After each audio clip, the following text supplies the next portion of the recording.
Değerli izleyicilerimiz, Murat TV'den hayırlı akşamlar. Geceniz hayrola. Evet, bugün Murat TV'de Fikir Dünyamız program serimiz içinde yeni bir konuyu tartışacağız. Cumhuriyet, demokrasi ve İslam. Bu kavramlar aralarındaki alaka, bağdaşan tarafları, bağdaşmayan taraflarıyla enine boyuna bir buçuk saat içinde tartışacağız. Değerli konuklarımız var. Ben konuklarımızı ekrana alıyorum. Bünyamin Hocam, geldiniz. Hoş bulduk Abdullah Bey, iyi akşamlar. Biraz sesinizi tam alamıyorum. Mikrofonu değiştir. Mikrofon yeni bir mikrofondur. Ben biraz daha sesimi yaklaştırayım. Yeni bir mikrofon deniyorum bu akşam. Bir bakalım. Şu anda nasıl? Ses. Şimdi iyi bakayım. Evet. Evet, şimdi iyi mi? İyi, bazen kesintiye uğruyor da sesiniz. Tamam. Onu onaracağız. Ben değerli konuğum Burhanettin Hocam'ı da yayına alayım. Değerli hocam, hoş geldiniz. Selamünaleyküm. Hoş bulduk. Hayırlı geceler. Nasılsınız? İyisiniz? Tamam, teşekkür ederiz. Sağ olun. Siz nasılsınız? İyisiniz? Elhamdülillah. Allah'a şükürler olsun. Çok şükür iyiyiz. Değerli izleyicilerimiz. İyi akşamlar Burhanettin Hocam. Siz de hoş geldiniz. Ve Facebook üzerinden yayın yapıyoruz. Canlı yayın yapıyoruz. Bu yayınımızı paylaşarak, like butonuna basarak, yorum yaparak ve kanalımıza, YouTube kanalımıza ve Facebook grubumuza, Murat TV grubumuza veya Abdullah Narin ile girerseniz, ararsanız, Murat TV ile ararsanız bulabilirsiniz. YouTube, Facebook kanallarımıza abone olursanız, paylaşırsanız bize destek olmuş olursunuz. Daha fazla izleyici tarafından izlenme imkanımız olur. Değerli hocalarım, ben isterseniz Bünyamin Hocam'la bir giriş yapayım. Bünyamin Hocam,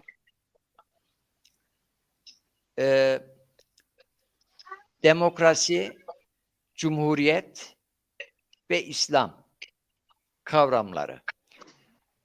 İsterseniz cumhuriyet kavramıyla başlayalım. Cumhuriyet nedir? Evet. Cumhuriyet ve başlayalım. Evet. Şimdi herkese iyi akşamlar dilerim ben de.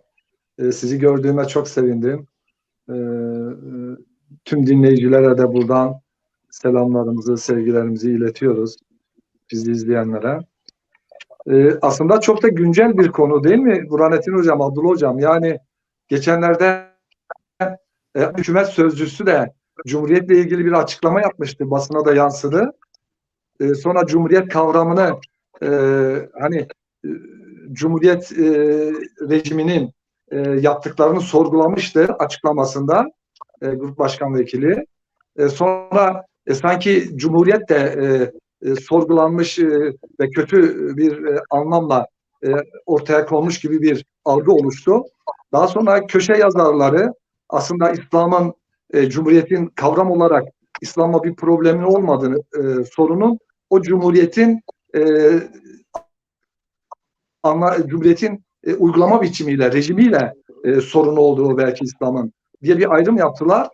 Sonra kendisi de düzeltti. Dedi ki ben dedi hani Cumhuriyet'le ilgili ben de yani Cumhuriyet olumlu bir kavramdır. Önemli olan onun ele alınış biçimidir. Onun uygulama biçimidir. Onun nasıl hayata geçirileceğidir demişti. Tabii şimdi Cumhuriyet kavramı cumhur siz daha iyi bilirsiniz. Yazda böyle tahlil yapmak pek şey olmasa bile desteklersiniz. Cumhur halktır. Yani halk, cumhuriyet de halka dayalı, halkın kendi yönetiminde söz sahibi olduğu bir yönetim biçimidir diye düşünüyorum. Yani Arapça kökenli bir kavramdır. Genelde cumhuriyet tek kişi, yani kral, padişah veya işte grup, hanedan, zümre veya işte zümre dediğimiz oligarşi, o aristokrasi benzeri yönetimin karşıtı bir kavramdır. Şimdi genelde toplumların kimlerin yöneteceğini belirleme usulleri vardır. Şimdi bu usuller arasında mesela bugüne kadar 20. yüzyıla kadar en çok geçerli olan padişahlık, sultanlık, krallık ve babadan oğula devam ediyor. Ama zamanla mesela bir hanedanın hakimiyeti söz konusu olmuş. Örneğin o hanedanın dışında halktan herhangi bir zümre, bir kişi asla yönetimde söz sahibi olamaz. Yani yöneten kişi olamaz. O hanedana ait olanlar, mesela geçmişte Emevilerin yaptığı gibi. Daha sonra mesela oligarşik gruplar veya aristokrasi gruplar, mesela Sovyet bunu çok daha belirgin ortaya koydu. Bir zümre politbüro üyeleri yönetimde söz sahibi oldu. Cumhuriyette diyor ki yönetimin dayanağı, yani bir zümre, kişi, grup olmamalı. Bunun dayanağı halk olmalı. Yani halkın içinden herhangi biri hiçbir ayrıma tabi tutulmadan halktan geliyor ve beğeniliyorsa ve kabul ediliyorsa o yönetme erkini eline geçirebilir anlayışını getirmiştir. Yani Cumhuriyet kavramı. Dolayısıyla Cumhuriyet kavramının İslami açıdan hiçbirimiz için sorun oluşturmayacağını düşünüyorum. Yani belki bazı çevrelerde yanlış bir algı oluşmuş, özellikle İslami çevrelerde bu kavrama yanlış anlam yüklenilmiş ve Cumhuriyet deyince sanki İslam'ın işte reddettiği bir olay. Belki de bunu burada hani Cumhuriyeti daha çok kendi ideolojik dünya görüşleri ne göre ele alan rejimlerin yaptıkları o sorumlu yönetim biçiminden hareketle de olsa Cumhuriyete karşı bir ön yargı gelişmiş. Ama Cumhuriyet özünde gerçekten İslam'ın şey yapmadığı, yani İslam açısından hiçbir problem doğurmayan, hatta İslam'ın hoş gördüğü bir anlayıştır, bir yönetim biçimidir diye düşünüyorum. Bunun en güzel Hocam, delillerinden biri de mesela hocam, hem Hamidullah değerli hocam, nasıl? Bünyamin hocam, yani İslam'la Evet. bağdaşır mı, bağdaşmaz mı onu daha sonraya bırakalım. Kavram olarak bir O cumhuriyet, tamam. Yani monarşinin yani bizim anladığımız halk diliyle krallığın veya padişahlığın karşıtıdır. O anlamda Aynen öyle. cumhuriyet, yani Evet. cumhurun, yani halkın tamamının katıldığı bir Halkın yönetim şekli. halkın yönetimde söz sahibi olduğu bir rejimin adıdır yani. Bir yönetim biçimidir.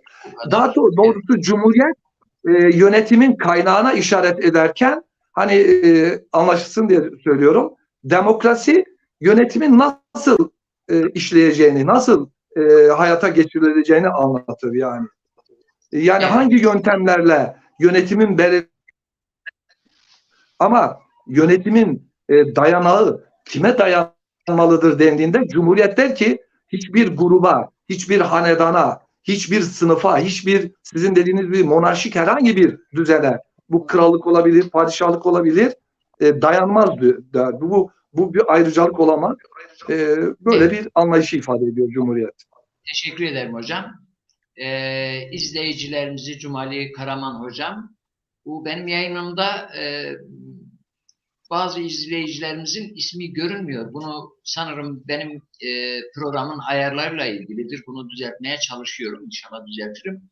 Bazı bu nedenle izleyicilerimizden özür diliyoruz. Ben izleyicilerimize tekrar hoş geldiniz diyorum.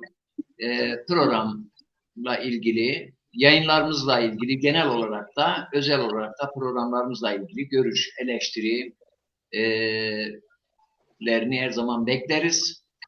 Katkı anlamda da fikirlerinden istifade etmeye çalışırım. Ben yani sürekli yayınlarımızda daha iyiye nasıl gideriz? Bunun arayışı içindeyiz.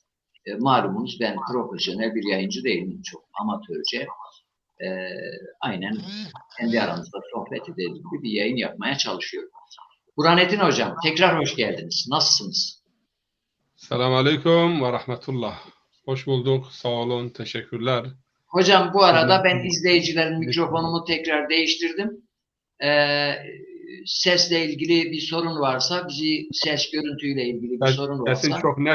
Sesin çok net geliyor ama izleyicilerin çoğu görünmüyor. Bu sıkıntı var. Evet, onu Daha önce düzelteceğiz. de bunu konuşmuştuk. Onu sanırım neden kaynaklandığını tespit ettim. Şöyle bir zaman bulup üzerinde ayarlarda düzeltirim inşallah. En kısa zamanda. Burhanettin Hocam, sizden de yani İslam'la bağdaşır mı bağdaşmaz mı onu ikinci sorumuzda sorarız. Önce bir cumhuriyet kavramını, sonra demokrasi kavramını soracağım dönüşümlü olarak. Cumhuriyet kavramı nedir? Ne değildir? Nedir, ne değildir? Selamun Aleyküm ve Rahmetullah. Bütün izleyicileri, dinleyicileri saygıyla, sevgiyle selamlıyorum. Kelime kökü itibariyle İslami bir kelimedir. Yani İslam kültüründen var olan bir kelime. Ama yani şekil ve yapısal olarak tabii ki her cumhuriyet veya cumhuriyet şekli İslam ile bağdaşır mı bağdaşmaz mı o ayrı bir konu. Bağdaşacağı kanaatinde değilim. Bir laik cumhuriyet var. Çin'de Çin Halk Cumhuriyeti var. Yani ama bir oligarşik cumhuriyettir. Komünist Partisi. O da cumhuriyeti. Cumhuriyetin de çeşitleri var. Demokrasilerin de çeşitleri var. Ne tek bir cumhuriyet şekli var, ne tek bir demokrasi şekli var. Onu teker teker alıp inceleyeceğiz. Cumhur demek bir toplumun kahir ekseriyeti veya çoğunluğu demek. Hatta bazıları bir toplumun veya bir halk kitlesinin ileri gelen şahsiyetlerinin çoğunluğu şeklinde de yorumlanmıştır. Cumhurul ulema dediğimiz zaman yani alimlerin çoğunluğu, cumhurul muhaddisin denildiği zaman ve cumhurul fukaha denildiği zaman fakihlerin çoğunluğu, alimlerin çoğunluğu. Çoğunluk ama bu çoğunluk %100 bütün herkesin iştirak ettiği bir çoğunluk değildir. Nisbi bir çoğunluk. Yani mutlak bir çoğunluk değildir. Mesela fıkıhta diyorlar işte 5-6 mezhepten işte 3-4 mezhep aynı görüşü yani savunmuş ise işte burada bir cumhur ittifakı vardır. Acaba bu icma olur mu olmaz mı? Yani bunun tartışmaları çokça yapılmıştır. Siyasi literatüre geldiğimiz zaman cumhur yani halkın çoğunluğunun idareyi belirleme ve idarenin şeklini, siyasal yapının şeklini belirlemede yetkisini kullanması. Cumhuriyet için en önemli husus işte halkın iradesinin tamamen siyasete ve politikaya ve devlet biçimine ve yönetime yansımasıdır. Ama emri vaki ise bunun tersini gösteriyor. Hiçbir şekilde bir toplumda toplumun tümünün iradesi ne cumhuriyete yansıyor ne de demokrasiye yansıyor. Bu da bir gerçektir. Onun için yeni bir kavram geliştirildi. Ampirik demokrasi veya ampirik cumhuriyet. Yani çoğunluk mutlak tüm halkın iradesinin yansıması değil de belli bir çoğunluğun iradesinin yansıması ve bu vesileyle cumhuriyet şekillenmiş oluyor. Önemli olan toplumun tüm katmanlarının yani kendi görüşünü yansıtabilmesi. Acaba bu imkan oluyor mu, olmuyor mu? Toplumu yönlendiren kimdir? Basın ve yayındır. Basın ve yayın kimin elindedir? Belli bazı kitlelerin, belli bazı yani sermaye sahipleri neticede yine halka besin veren, halka cumhuriyet ve demokrasi yönünde şekillendiren, yönlendiren yine belli bazı lobilerin, belli bazı güç odaklarının olduğunu zannediyor ama şekil olarak öyle bir ortam hazırlanıyor ki herkes işte sanki yani katılıyor, iradesini kullanıyor Bu oluyor. Ama bazen şimdi son dönemlerde bakıyoruz ki dünyanın genelinde halkın artık bu yani demokratik katılımdan da fazla bir beklenti elde edemediğinden dolayı katılım azalıyor her geçen gün. Mesela bazı seçimlerde, bazı ülkelerde bakıyoruz ki %40-45 seçime katılım oluyor. %45'in %45'ini alan yani toplam nüfusun %25'ini 30'una tekabül ediyor. Çoğunluk elde edildi ve bilvesile efendime söyleyeyim hükümet şekilleniyor. Onun için Cumhuriyetin çeşitleri ve demokrasinin çeşitleri vardı. Sosyal demokrasi veya liberal demokrasi, klasik demokrasi, koruyucu demokrasi. Efendim, Avrupa'da görüyoruz krallıklar da var, cumhuriyet de var. Yani hem cumhuriyet hem krallık sentezi söz konusudur. Avrupa'nın 3-4 ülkesi hariç, 5 ülkesi hariç hepsinde krallıklar da var. Krallıklar milli birlik ve bütünlüğü sembolize ediyor. İslam'a gelince, İslam'da tabii ki ekseriyet yine cumhur, el hukmu lil ekser prensibi vardır.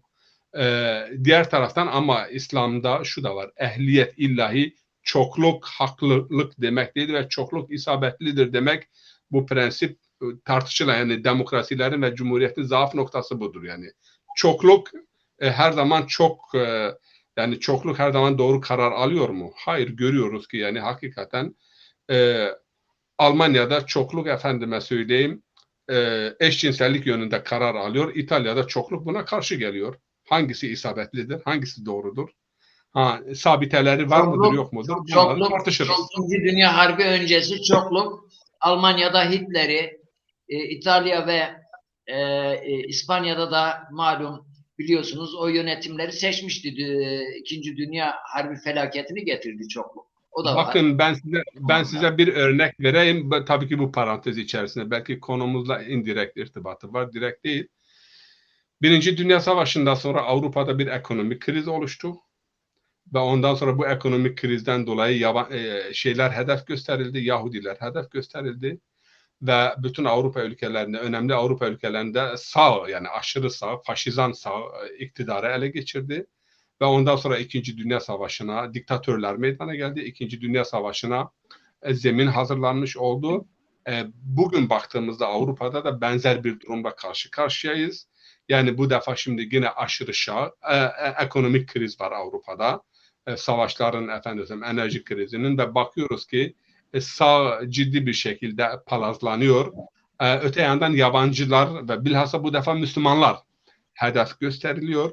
Bugün yani Alman basınına baktığımız zaman işte Fransa'da Le Pen, İtalya'da işte Meloni, Orban, diğerleri Polonya'daki yönetim bunlar yavaş yavaş bütün Avrupa'da aynı Birinci Dünya Savaşı'ndaki sosyoekonomik yapı gibi bir yapı şekilleniyor.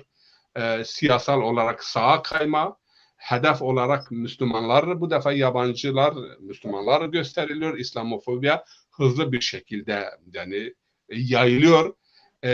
Daha da güçleneceği kanaatindeyim. Öte yandan efendime söyleyeyim ekonomik kriz var.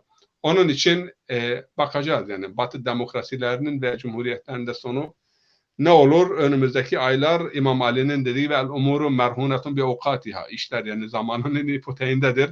Ama önümüzdeki aylar ve yıllar bizim için, Müslümanlar için, demokrasi için ve cumhuriyetler için tahmin edersem çok hassas ve belirleyici yıllar olacaktır. Evet hocam, teşekkür ederim. Bünyamin hocam, tekrar size döneyim. Demokrasi kavramı, kelime anlamı ve bugün demokrasinin tanımı nedir? Yani belli bir tanımı var mıdır yoksa aynen cumhuriyet gibi girdiği her ülkede her zihniyete göre hani cumhuriyet farklı bir şekilde tatbik ediliyor. Türkiye'de cumhuriyet farklı, diyelim ki Irak'ta farklı, İran'da farklı, Çin Halk Cumhuriyeti farklı. Sovyetler Sosyalist Cumhuriyetler Birliği vardı bir tarihte. Şu anda da Rusya Federasyonu bir Cumhuriyetler Birliği'dir. Dünyada farklı cumhuriyetler var. Her ülkenin cumhuriyet tanımı farklıdır, rengi farklıdır. kimisi krallığa benzer, kimisi biraz daha Cumhur'un katıldığı bir yönetim. Cumhuriyet kavramının belli bir kalıbı yok. Herkes kendine göre Cumhuriyet kavramını alıyor ama yani bazı cumhuriyetler var, krallıklardan, hanedanlıklardan daha beter halde. Doğru mu hocam? Evet. Ama evet. bazı cumhuriyetler var. Evet yani halkın katılımı daha fazla. Demokrasi kavramını da kıyas ettiğimizde demokrasi kavramı da belli bir tanımı var mı? Yoksa herkes kendine göre bir demokrasi uydurup gidiyor mu?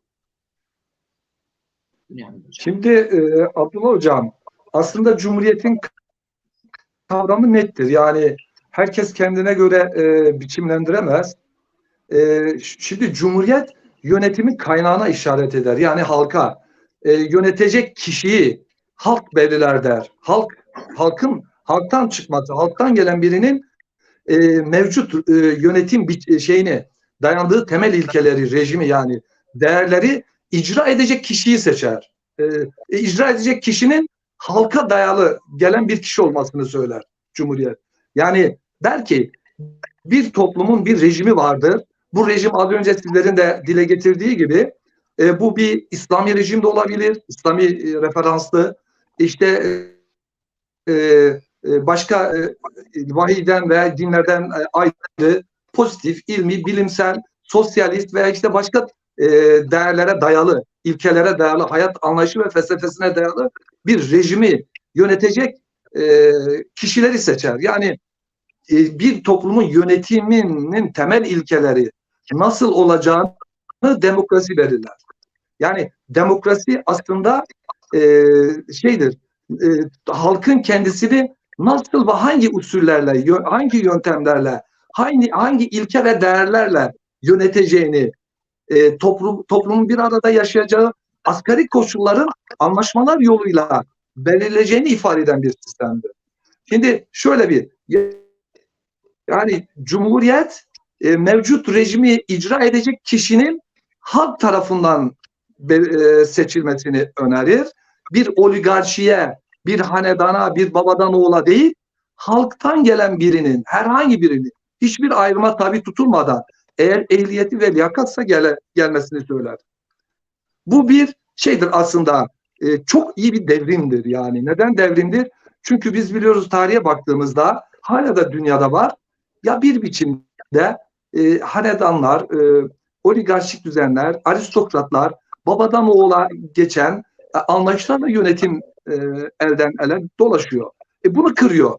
İki, demokrasi diyor ki ben diyor rejimimi de rejimini diyor halk belirler. Yani rejimi belirleme yetkisini halka bırakır demokrasi.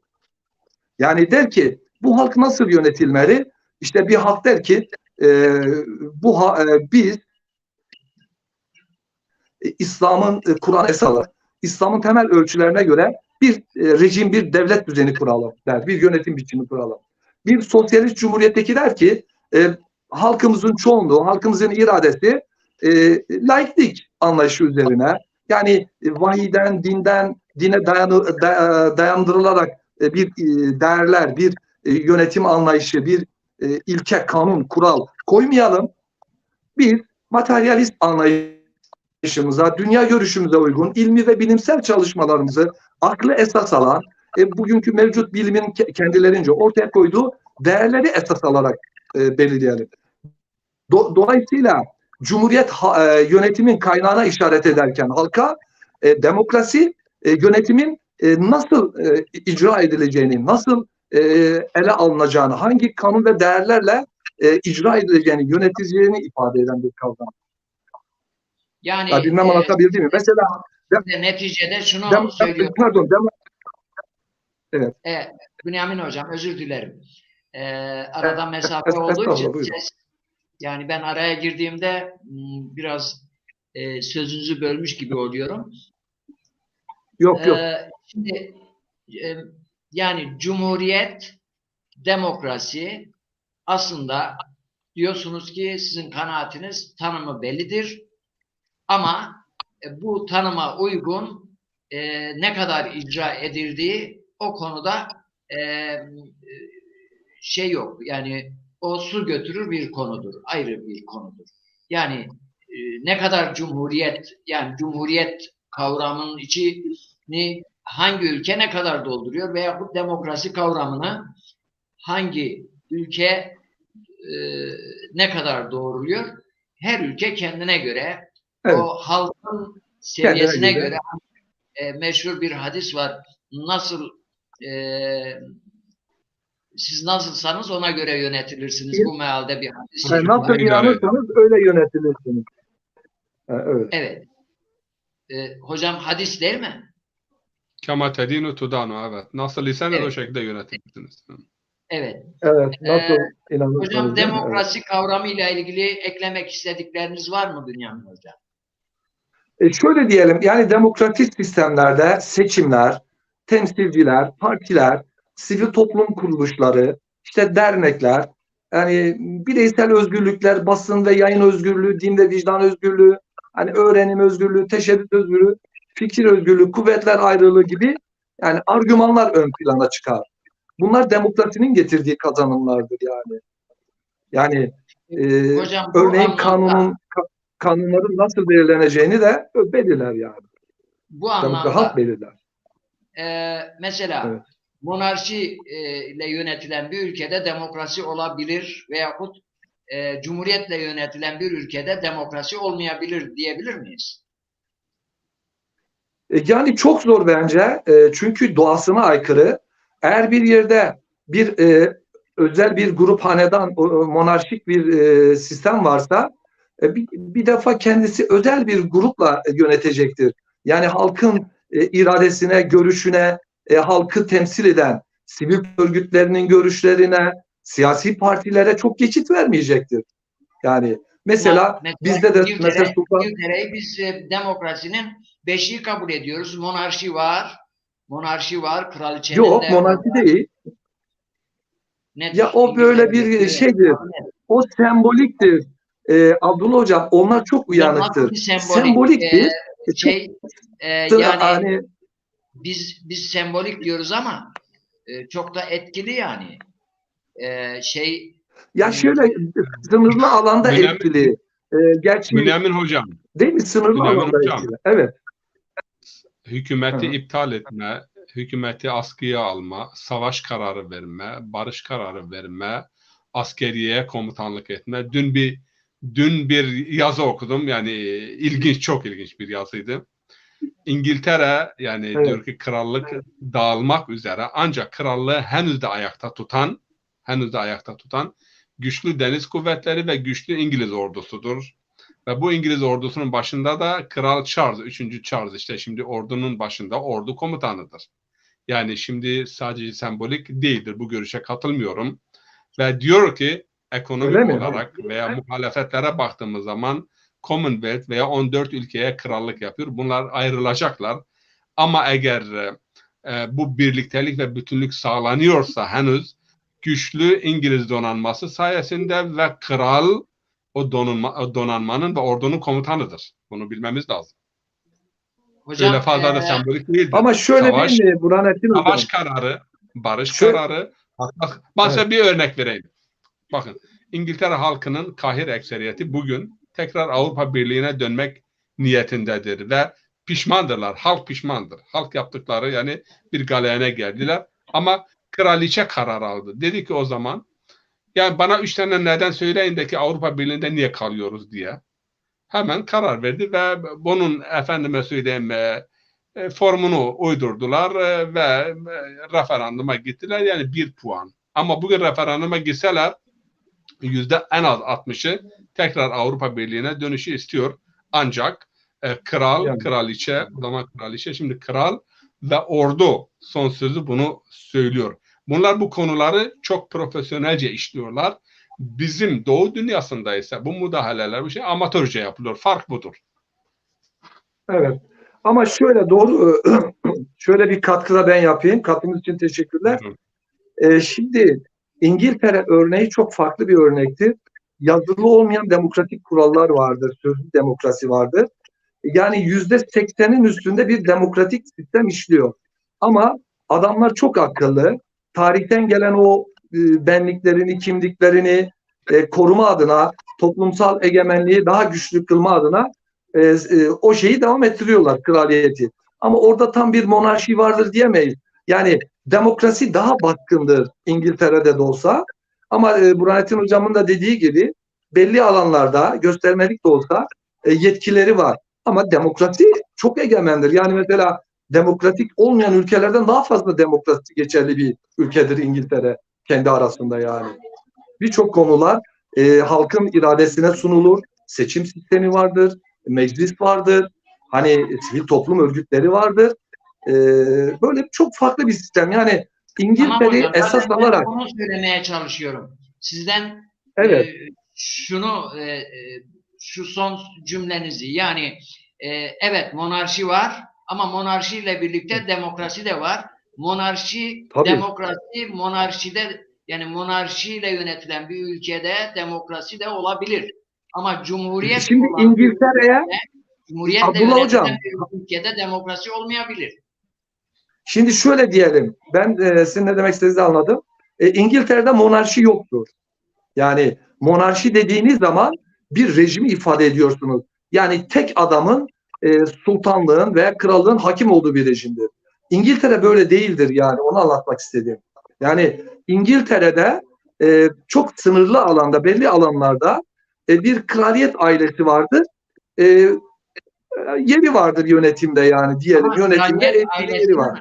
kraliyet ailesinin altında meclis vardır. Meclis işte o bildiğiniz çeşitli meclisleri var. Avam Bunlar kamerası evet. var. doğru. Bu Tabii anlamda avam mesela kamerası var, lordlar kamerası var. Yani. tabii. Ama üstte de kraliçe var. Yani bizdeki cumhurbaşkanı yerine orada ne var? Kraliçe var. Cumhurbaşkanının yetkileri kraliçe de var. Şeyde de mesela Osmanlı döneminde son dönemde Abdülhamid'in işte Meclisi Mebusan açmıştı. Vahdettin döneminde de mesela Yani. Vahdettin döneminde Vahdettin evet padişahtı ama kukla bir padişahtı. Yani önüne gelen hele İngilizlerin İstanbul işgali esnasında önüne geleni imzalamak zorunda. Yani orada göstermelik bir padişah gibi duruyordu. Bu anlamda Vahdettin dönemindeki Osmanlı yönetimiyle bugünkü İngiliz yönetimini monarşik anlamda kıyaslayamazsınız. Şu andaki İngiltere hükümeti devleti Vahdettin dönemindeki Osmanlı monarşisinden daha güçlüdür. Ama şöyle diyelim, yok evet, o kadar değil. yani şunu tekrar soruyorum. Evet. Şunu tekrar soruyorum. Bir ülkede kral, kraliçe olmasına rağmen kraliçe varsa bunun adı monarşidir. Hiç eğip bükmenin anlamı yoktur. Kral bir soydan geliyor ve onun bir statüsü vardır, bir yönetim şeklidir. O ülkede varsa o ülkede monarşi vardır. Yani bugün Wikipedia'dan açın İngiltere neyle yönetiliyor? Derler ki monarşik krallık. İsveç monarşik krallık der. Yani bize yani Bünyamin Hocam yani İngiltere için cumhuriyet ifadesi kullanılmıyor. Kullanılmıyor, doğrudur. Birleşik Krallık. Kullanılmıyor. Evet. Birleşik Krallık. Birleşik Krallık diyor da ama hep yazarların söylediği şu an mutlaka siz de bilirsiniz. Yani genelde bir cumhuriyet gibidir yani yaklaşık. Şeye benziyor Abdullah Hocam. Sultan Vahdettin değil de Sultan Abdülhamit meşruti monarşi diyoruz ya. Evet. Meşruti monarşi. Mesela hem meşruti var, cumhuriyet var hem de monarşinin iç içe olduğu bir anlayış. Hani mesela Sultan Hamid ne yaptı? En son baktı mecliste problem oluyor. Feshetti meclisi. Şimdi bakın bir İngiltere'de dinleyicilerimiz, izleyicilerimiz bunu bilmelerinde fayda var. İngiltere'de bir anayasa yok. İngiltere'nin bir anayasası yok. İkincisi yazılı İngiltere'de olmayan. anayasası olmayan. Yazılı anayasa yok. Lordlar Kamerası var. Lordları kim belirliyor? Lordlara lord unvanını kim veriyor? Kral veriyor evet. Krallık veriyor. Şimdi Ve şöyle yapalım çok- isterseniz Burhanettin Hocam. Yani sorun değil. Ben burada şunu anlatmak istiyorum. Doğrudur. Ben İngiltere örneğinden biz bu kavramları belki Abdullah Hocam'ın da dediği gibisinde bir karışık sistem de var.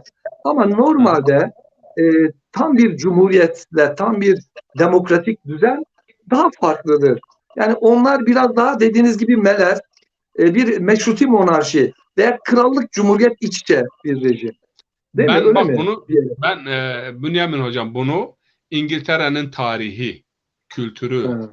güneş batmayan imparatorluk, sömürgelerini, bütün bunları nazar itibara aldığım zaman İngiltere toplumu için münasip bir olgu, yani iyi bir olgudur. İdare ediyor Tabii. ve kral 14 tane devletin de Tabii. krallığını yapıyor.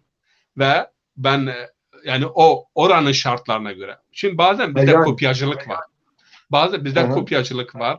Efendim bir zaman bizim solcular Rusya'daki, Sovyetlerdeki işçi sınıfı, proletarya, bir tane fabrikanın olmadığı bir memlekette o zaman yani bizim bölgede, yörede işçi proletarya hakimiyetinden bahsediliyordu falan. Şimdi İngiltere'nin kendi tarihi, geçmişi, kültürü, muhafazakarlığı ve dünya tarihindeki yerine baktığınız zaman belki onlar açısından bu model onların hayatiyeti, onların hakimiyeti, güç ve kuvvet noktasında en ideal modeldir. Bir taraftan birlikteliği sağlayan, düzeni sağlayan, Tabii. orduya hakim Doğru. olan ve orduyla hakimiyetini kuran yani bir kral var. Öte yandan da memleketin içerisinde hakikaten demokrasi içeride, yani demokrasiyi işleten, efendime söyleyeyim halkın da katılımını idare, yani sosyal idare, siyasal idarede halkın katılımını da sağlayan bir yapı. Güzel bir şekilde, yani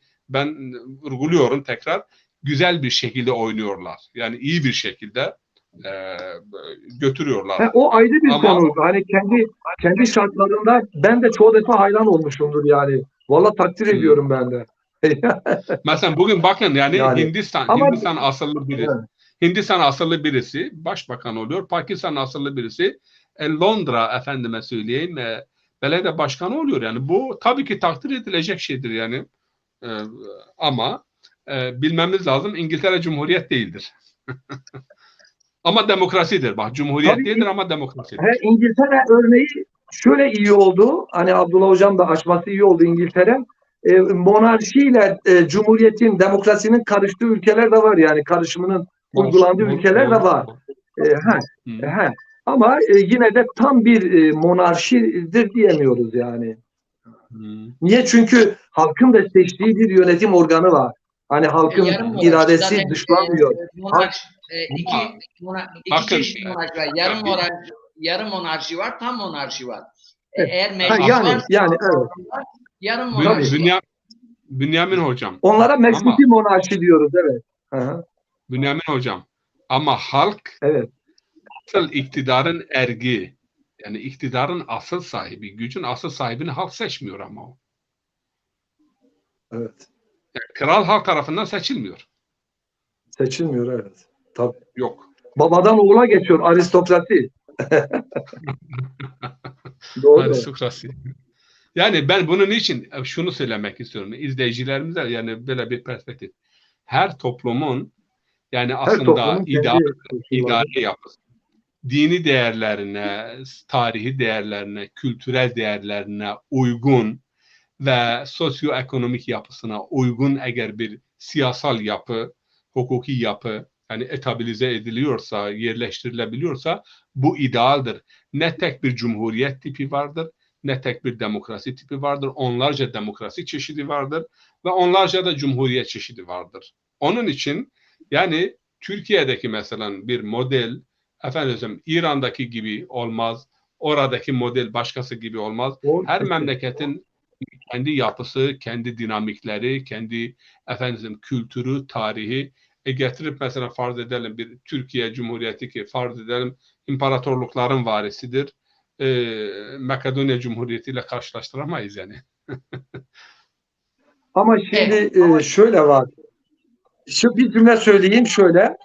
Şimdi biz yani her ülkenin kendi koşulları dediğimizde artık keyfiliğe de bir alan açılıyor değil mi Burhanettin Hocam? Yani bu da şeydir, biraz problemli değil mi? Tamam, her Şimdi- ülkenin kendi koşulları var. Kendi tarihsel bir arka planı var, kültürü var. Kendi koşullara uygun olmalı. Ama bunun net o şeyi ortaya da konmalı yani demokrasinin tanımı.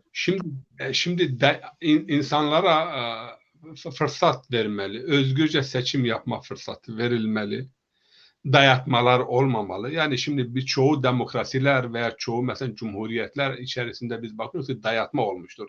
Hatta Türkiye Cumhuriyeti ilk kurulduğu zaman yani tamamen bir halkın iradesiyle mi kuruldu? Yani 30 sene, 20 sene tek bir partiydi ve bu parti dayata bir takım değerleri, dışarıdan bir takım efendime söyleyeyim gelenekleri, hatta hukuk sistemi, ticari hukuk olsun, medeni hukuk olsun hepsi dayatma şeklinde oldu. Bu dayatmalar olduğu zaman bir yerde bazen mesela bu itirazlara da efendime söyleyeyim gerginliklere de ve bazen sosyal patlamalara da sebebiyet verir. Ama demokrasi tanımı yapılırken halkın tüm katmanlarının, sendikaların, işçilerin, efendim dindarların, alt sınıfın, üst sınıfın herkesin yönetim biçiminin belirlenmesinde yani katkısını sağlamak, katılımını sağlamak. Onun için kısa devrede efendime söyleyeyim arada bir yani seçimlerin yapılması, seçim barajının asgari seviyede tutulması çok önemli. %2, %3 o civarda bilvesile farklı görüşler, düşünceler katılabilsinler. %10'un efendim barajın olduğu bir yerde nasıl mesela şimdi halkın iradesi kendisini gösterebiliyor. Hani bu. Diğer taraftan muhalefet yani rahatlıkla muhalefet imkan verilmeli. Yani fırsat eşitliği dediğimiz. Şimdi birçok demokraside hakikaten de bu fırsat eşitliği basında olsun, yayında olsun, efendim söyleyeyim imkanların kullanılmasında olsun.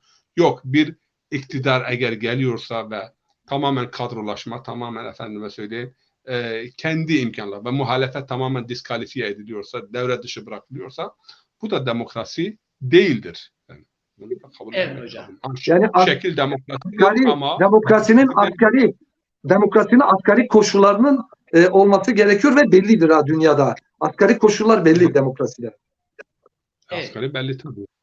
Şimdi hocam burada izleyicilerimiz şunu paylaşalım. Yani meşrutiyet şartlı bir krallıktır. Yani adam aslında Arapça şart kökünden sanırım türemiş meşrutiyet. Yani bazı şartlarla bir meşrutiyet var. Yani kanun var. Yetkiler, bir kısım yetkiler yani padişahın veya kralın yetkileri meclise, halkın seçtiği meclise dağıtılmış. Yani kral bir kısım yetkilerini halka devrediyor. Şartlı bir meşrutiyettir. Kralın tasarrufatı yani zapt-ı-rapt altına alınıyor. Şartlar kayıtlara bağlanıyor. Evet. Yani Osmanlıların son dönemdeki meşrutiyet ile şu andaki İngiltere'yi buna veyahut Avrupa'da başka krallıklar da var. Meşruti krallıklara meşruti monarşilere örnek gösterebiliriz. Yani demokrasi şu anda dünyada deniyor ki demokrasi yani bir kavramdır. Kutsanmış bir kavram yani şu anda. Daha iyi bir kavram geliştirilmemiş ama meşruti bir idarede monarşik bir idarede demokrasiyle de yönetilebiliyormuş demek ki. Onun da yolu bulunabiliyor. Ama bunun karşısında cumhuriyetle idare edilen bir ülkede icabında demokrasinin eseri de olmayabiliyor. Bunu tabii. değil mi? Mesela dünyadaki uygulamalar söylüyoruz.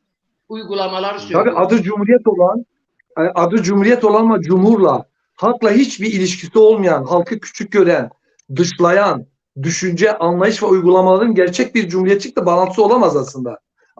Yani Çin Halk Cumhuriyeti vardı. Irak Halk Cumhuriyeti vardı. Cumhuriyet. Suriye'de de vardı. Ama bunu ne yapıyor? Evet, bunu adam sınırlıyor. Diyor ki 3-4 tane maddem var diyor. Bunlar değiştirilemez diyor. Bunlara dokunamaz diyor. Yani halkın inanç ve değerlerini, anlayışlarını yönetime aktarmayı, toplumsal düzene aktarmayı engelleyen yasalar koyulmuş. Burada cumhuriyet delinmiş birçok cumhuriyet ülkelerinde. Evet. Şeyde mesela İsmet İnönü'nün döneminde de cumhuriyet vardı. Ama Ya. o İsmet İnönü'nün yetkileriyle Sultan Abdülhamid'in yetkileri aynıydı. Ya. Yani bu nasıl, yani şimdi yani aslında cumhuriyet kavramı monarşiye alternatif olarak üretilen, yani yetkileri onlardan alıp başkasına veren yeni aynen, krallar, halka veren. Yeni krallar ama hanedanlık yok ama aslında cumhuriyete de krallık olabiliyor, yani adam yetkiye Hayır, bakın. Abdullah Hocam, yok öyle demeyelim bence şöyle. Yani orada cumhuriyet probleminden değil, cumhuriyetin hakkını vermemekten kaynaklanan bir problem var. Çünkü adam güçlüyse silahı da kullanarak cumhuriyeti deliyor orada. Yani cumhuriyet kavramının, cumhuriyetçilik anlayışında halkın gerçek iradesinin, değerinin, inançlarının, görüşlerinin toplumda hakim ve egemen olmasını öngörür. Ama bunu istemeyen belli güç odakları halkın bu iradesini belli alanlarda sınırlamıştır. Diyor ki kırmızı çizgilerim var diyor. Dokunamazsın buraya diyor. Burada ben cumhuriyeti dinlemem diyor. Benim bir dünya görüşüm var. Benim bir ideolojim var diyor. Ben bunu hayata geçiririm. Az önce verdiğiniz örnek bunun bir sonucu. Yani olayı Hocam, cumhuriyete iterek bence cumhuriyet kavramını lekadar etmemek lazım. 20'li 30'lu yani evet. 1920'li 30'lu 40'lı yıllarda ki cumhuriyetlerin hepsinde diyebiliriz ki çoğunda yani tek parti sistemi var. Parti Cumhurbaşkanı Partisi'dir. Zaten ikinci bir parti yok. İşte mesela geçmişte Irak'ta vardı. Evet, Cumhuriyet var, seçim var ama tek parti var. Yani adam diyor ki sana yani Cumhuriyet var, halk oy verecek ama mecburen şuraya verecek. Evet. Hele evet. İsmet İnönü döneminde daha vahimi olmuş. Daha vahimi o zaman şartlarında. Şimdi bana Cumhuriyet'ten evet, İsmet İnönü döneminde oyları açık kullanıyorlar, gizli sayıyorlar. Bu da Cumhuriyet. Yani evet. Yani orada sorun Cumhuriyet değil. Cumhuriyeti ele alan, uygulayan kişilerin kaynaklanıyor. Yani onların kişisel, şahsi ihtiras ve anlayış ve ideolojilerden kaynaklanıyor. Çünkü onlar Cumhuriyeti deliyor orada. Cumhuriyeti lekadar ediyorlar. Şimdi demokrasi kavramına gelelim. Demokratik Halk Cumhuriyeti diyor. Demokratik Halk Cumhuriyeti diyor adam. Çin Demokratik Halk Cumhuriyeti desen. Ne değişiyor? Ya şimdi bak, ben yine Abdullah Hocam yani memleketin gerçeklerine, koşullarına, yapısına, Çin diyoruz 1,5 milyar insan. Bu 1,5 milyar insanı sen demokratik koşullarla teker teker hepsine sandık, seçim, yani gazel uzaktan hoş gelir, idare etmek, bunları sevki idare etmek, bunları yapmak hakikaten kolay bir şey değildir. Yani şimdi Çin'in şartlarını ben Çin'deki yani ekonomik olarak, sosyal olarak başarı elde eden bir cumhuriyet yapısı vardır ama 1,5 milyar insana sen oy, sandık, bunu yönlendirme, yapma, yani imkan dahilinde imkanı biraz zor. Bu bir. İkincisi tabii ki Will Durant'ın medeniyet tarihine baktığımız zaman cumhuriyetleri ele alıyor, demokrasileri ele alıyor. Ama meşruti yapıların daha başarılı olduğunu ve ülke kalkınmasında, ülkenin ilerlemesinde meşruti yapıların daha başarılı olduğunu söylüyor. 10 ciltlik bir kitaptır yani medeniyet tarihi. Orada bütün yani eski Mısır'dan tutun da günümüze dek bütün hükümet şekilleri, yapıları, krallıklar... Tabii Burhanettin Hocam burada başarının ne olduğu da tartışılır. Yani askeri alanda başarılı veya ekonomik alanda kalkınma tek başına başarı olarak görülmemeli. Binlerce kana, ızdıraba dayanan bir başarı belki o. İşte gerçek demokrasi uygulanmayınca ülke koşulları ancak sözüyle ülke koşullarını yoğun bir şekilde demokrasi ve cumhuriyeti delen bir biçimde uyguladığımızda işte çok problemler çıkıyor. Mesela bugün Çin Cumhuriyeti'nde Buyurun. Evet, Çin Cumhuriyeti'nde çok ciddi problem var. Mesela 60 milyon Türkistan bölgesi var. Adamların özel hayatları bile yok yani.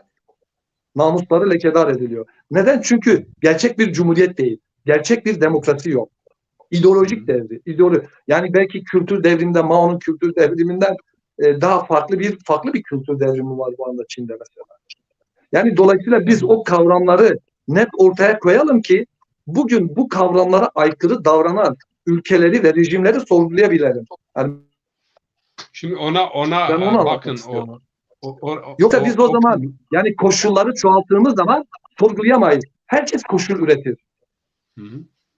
Onu şimdi bakın aynı durum bakın Hindistan'da da Keşmir yöresine yönelik.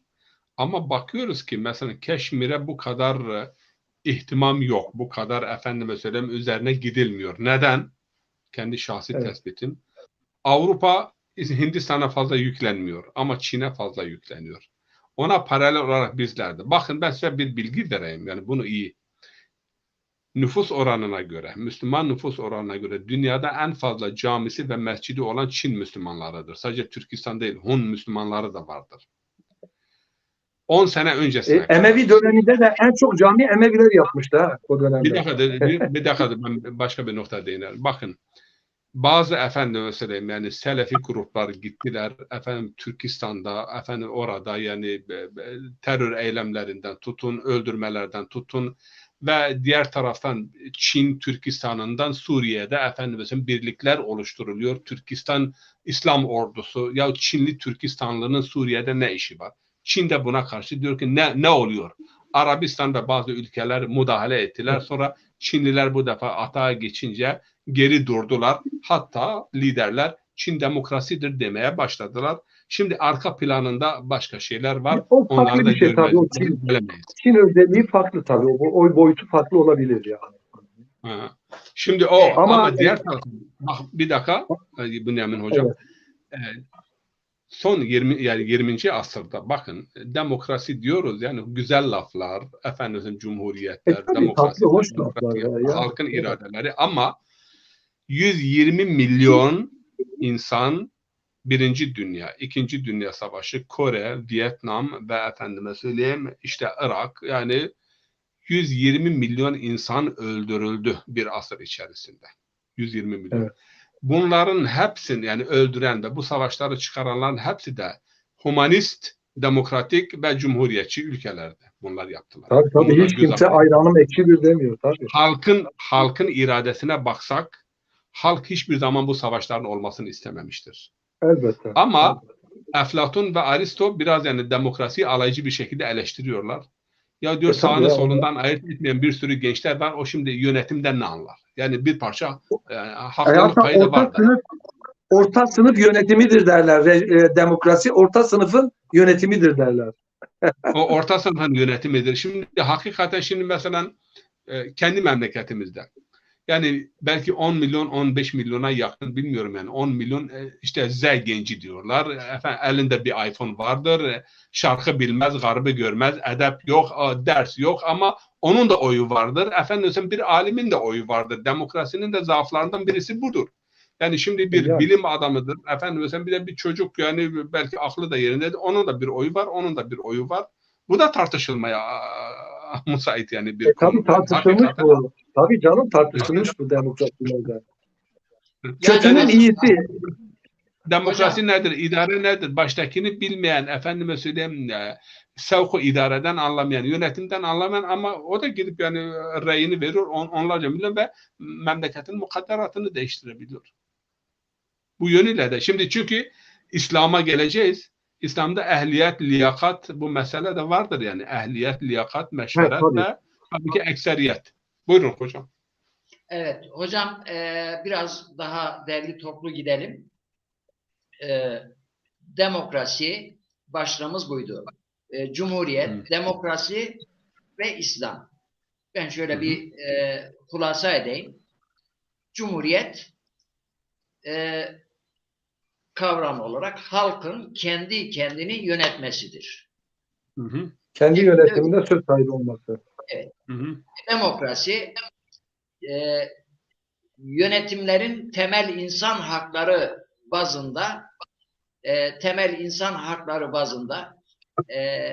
herkese hakkını verme olarak tarif ediliyor. Güzel kavramlar, güzel.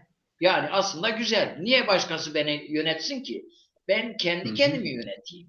Yani ben halkım, ben kendi yönetim. Görünürde güzel kavram. Demokrasi, insan hakları, evrensel insan hakları çok güzel. Bu noktada ama uygulamada hiç de bu kavramların içinin herkesin kendine istediği gibi doldurduğu, bu kavramların altına sığınarak istediği ülkede istediği yönetimi değiştirip emperyalizmi yayma hedefine doğru gidildiği de bir gerçek. Bunu da Burhanettin Hocam. Sorun bu zaten. En büyük sorun bu maalesef. Evet. Ama mesela Osmanlı yıkıldığında bir izleyicimiz söylemiş. Yıkıldıktan sonra son verilen Cumhuriyet işte halkın kendi kendini yönetmesidir. Efendime söyleyeyim, şimdi bunun için uzman olmaya gerek yoktur. Ne kadar halk kendi kendini yönetmiş, halk kendi kendine şapkayı koydu kafasına, halk kendi kendine bir sürü kanunu değiştirdi. Halk kendi kendine istiklal mahkemelerini kurdu. Halk kendi kendine milli şefi seçti. Halk kendi kendine yaptı. Elif abesini değiştirdi, kültürünü değiştirdi, tarihle bağını kopardı. Halk. Ezanını değiştirdi. Halk kendi kendine açık oy verdi, gizli tasnif yaptı. Bunu da hep halk yaptı. Şimdi yani buna çocuklar güler. Demokrasi kavramı da aynı şekilde, çünkü kendi ülkemizden örnek verelim. Yani İngiltere'ye gidiyoruz, şuraya gidiyoruz. Bir kendimize baktığımız zaman demokrasi kavramı 1950'de Türkiye'ye girdi. Girdikten sonra 163. maddeyi biz unutmadık hala. 142. maddeyi unutmadık. 1950'den sonra ta 74-75'lere kadar Risale-i Nur talebeleri Bediüzzaman'ın ne kadar çile çektiğini de unutmadık. Hepsi demokraside oldu. Efendime söyleyeyim, hapishanelerde insanların işkence görmesi vesaire, yani sadece Müslümanlar değil, İslam sağcısı, solcusu, ülkücüsü, yani herkesin yine bu demokrasi olduğu zaman oldu. Biz dışarı gidiyoruz, demokrat ülkeler dünyayı nasıl sömürüyorlar? Yani mesela Amerika Irak'a girdi, bir sürü Amerikalı da öldü, Iraklıları da katletti. Bu da demokrasi. Amerika Irak'a geldiği zaman demokrasi getiriyordu. Getirdiği demokrasi nasıl bir demokrasiydi? Milyonlarca kadının ırzına geçildi, milyonlarca insanlar öldürüldü ve demokrasi geldi. Hala da geliyor demokrasi. Bunlar da demokrasi. Yani aslında bu kavramların bir de şu yönüne görmek lazım, aldatıcı yönüne.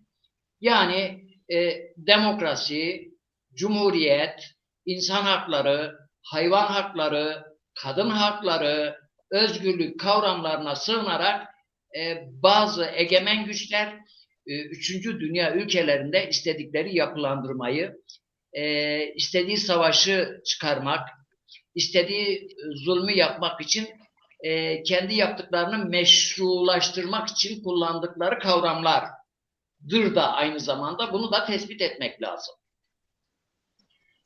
Bu noktada şimdi esas son kavrama geçiyoruz.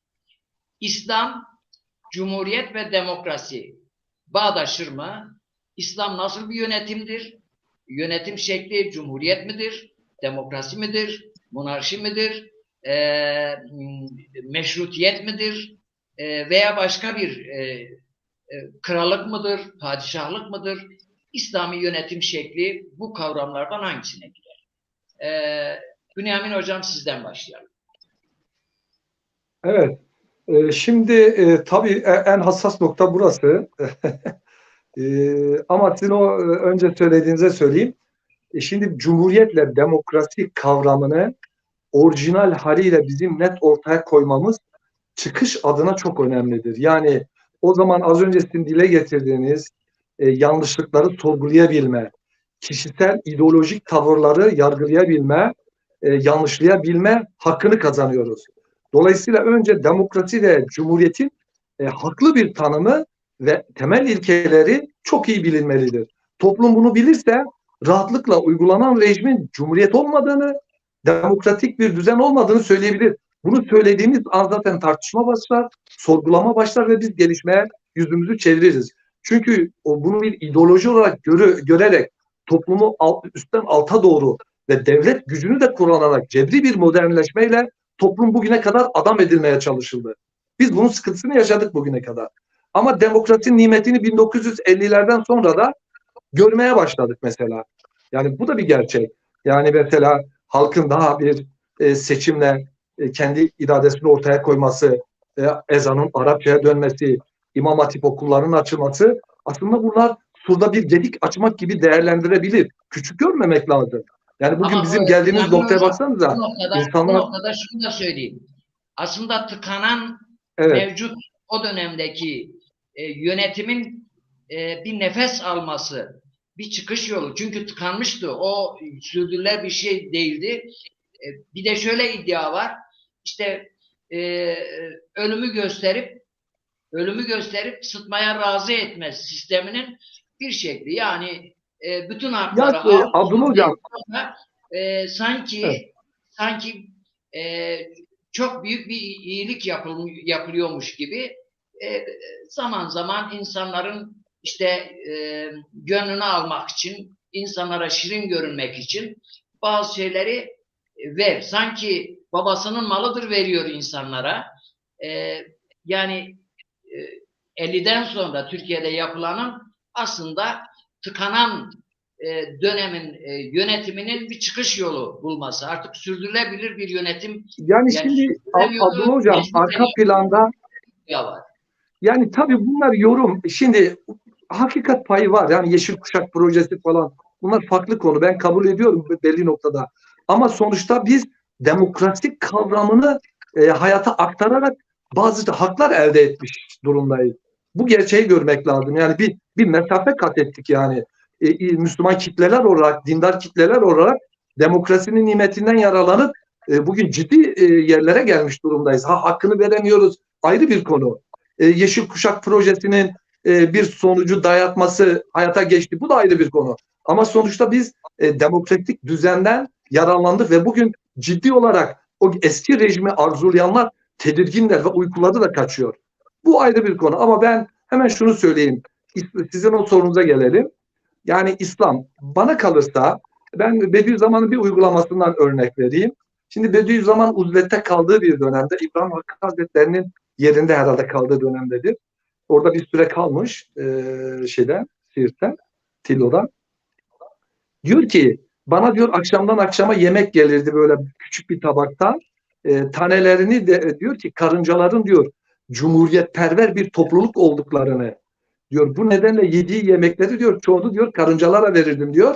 Ben sadece diyor su ile yetinirdim diyor.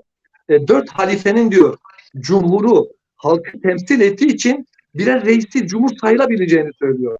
O gün biliyor musunuz? Yani ben mesela halifelerin şeyine bakıyorum. İslam'da bir devlet modeli bugün sağladığımız bir devlet modeli, bir tamamıyla bizim için yol gösteren bir yönetim modeli, bir ekonomik model, bir ne bileyim eğitim modeli olduğunu iddia etmek çok gerçekçi değil diye düşünüyorum. Neden? Çünkü İslam'ın esası tevhiddir, ubudiyettir, ahlaktır, ahiret gibi değerlerdir. Şimdi toplumun yönetimini ilgilendiren, toplumsal alanda ilgilendiren kuralları vardır İslam'ın. O günkü toplumu gelişime açık hale getirmiş, daha iyi bir toplumsal düzene ulaşmasına katkı sağlamıştır. Bu bir gerçektir. Bundan dolayı mesela her peygamberin şeriatı değişmiştir. Mesela bir önceki peygamberin şeriatıyla bir sonraki peygamberin şeriatı bile değişmiştir. Neden? Çünkü toplumsal gelişmişlikle ilgili, sosyal durumla ilgili bir durum vardır, konum vardır. Şimdi peygamberimize baktığımız zaman, peygamberimizin uygulamasına baktığımız zaman, eğer peygamberimiz o gün dünyada egemen olan sultanlıktı, krallıktı ve babadan oğula geçiyordu ağırlıklı. Ama peygamberimiz e, ya benden sonra işte şu olsun veya halifelere baktığımızda işte halifeler benden sonra şu olsun, şu evladım olsun dememişlerdir. Hani Muaviye'ye kadar böyle olmuştur. En azından bir biat söz konusu olmuş. Yani halkın büyük bir konusunu çoğunun teveccühü olmuş. Hem Hazreti Ebubekir'e, Hazreti Ömer'e, Hazreti Osman'a, Hazreti Ali'ye. Ben o diğer detayları hani gündeme getirmek istemem. Bu ayrı bir konu da. Ama sonuçta bir toplumun bir biatı vardır, bir kabulü vardır yani. Ve 4 halifenin farklı seçimi bize şunu gösteriyor. İslam'da önerilen, bizi bağlayan bir yöneticinin belirleme biçiminin olmadığını, liyakat ve ehliyetin önemli olduğunu, liyakat ve ehliyete dayalı halkın rızası, biat dediğimiz olayın önemli olduğunu gösteriyor. Yani mesela bunu Muhammed Hamidullah kısmen bir cumhuri monarşi diye değerlendiriyor. Yani pardon. Dolayısıyla 4 halifenin farklı seçimi bizde İslam'da bir yönetim rejimi direkt önerilmediğini ama ilkelere bakıldığına ehliyet, rıza, liyakat, biat, şura, danışma gibi kavramlar, ilahi öğretilere bağlılık gibi kavramlar yöneticinin belirlemesinde ön plana çıkıyor. Ha bu Muaviye ile beraber ne olmuştur? Babadan oğula saltanata dönüşmüştür. Zaman zaman kesitler olsa bile maalesef sanki İslam bir sultanlığı, krallığı öneriyor da Sultan Kıltan tam halifedir. Allah'ın yeryüzünde Gölgesidir. gölgesidir. İşte bana bu bir an kaymasıdır yani. Yani İslam bir cumhuriyetin veya halkın iradesini, rızasını dışlamıyor. Yani ben demokrasiyle özdeştir demiyorum ama dışlamıyor. Evet hocam. Siz şöyle bir herhalde boğazımızda bir sorun oluştu. Bu arada siz dinlenin. Burhanettin hocama sorayım. Burhanettin hocam 4 halife dönemine bakıyoruz. Hazreti Ali de dahil bakıyoruz. Hepsinde olan bir şey var, biat var. Bugünkü anlamıyla Evet. biat oy vermektir. Doğru mu? Evet. İkincisi ama şu yok. Mesela 4 halife dönemini esas alırsak bir yönetim şekli yok. Mesela Hazreti Ebubekir bugünkü anlamda seçimle halife olmuş biat. Hazreti Ömer vasiyet ile yani bir önceki halifenin tavsiyesiyle değil mi? Hazreti Evet. Ömer. Hazreti Osman istişare heyeti kurulmuş. İstişare heyetinin önerdiği isimle seçilmiş. 4. halifede daha ilgincini görüyoruz. Biat sisteminde bir sıkıntı oluştuğu için fitne doğmuş ve çalkantılı bir dönem. peşinden bugünkü anlamda İslam aleminde monarşi başlamış, devam etmiş. Ama Burhanettin Hocam, burada bizim yanıldığımız bir husus var. Sanki dünyada demokrasi vardı, dünyada krallık yoktu, dünyada padişahlık yoktu. Sadece İslam'da varmış gibi bazı zihinlerde bir şey var. Yani Osmanlıların yıkılışına kadar dünyanın tamamında monarşi vardı. Hatta hala da monarşi devam eden ülkeler var. Yani cumhuriyet ve demokrasi yeni kavramlardır. Yani dünyada geçerli sistem o zaman krallık, padişahlık olarak devam ediyor. Şimdi bu anlamda İslam'ın yönetim şekliyle ilgili Kur'an'dan, hadislerden veya uygulamalardan veyahut İslam bu kadar İslam aleminde işte Emevilerden tutun, Abbasilerden, Selçuklulardan, bilmem Safeviler var. Yani bir sürü imparatorluk kurmuş, Memlükler var. Bir yönetim Osmanlılar var, bir yönetim sistemi. Yani bu İslam'a uygun bir yönetim sistemidir, bir modeldir şeklinde böyle bir öneri olmuş mu? Bu konuda İslam'ın yönetim şekli nasıldır? Adı var mıdır? Yoksa İslam, Cumhuriyet ve demokrasi midir? Yani şimdi Kur'an-ı Kerim'de, hadislerde bir takım efendime söyleyeyim ilkeler ve prensipler vardır.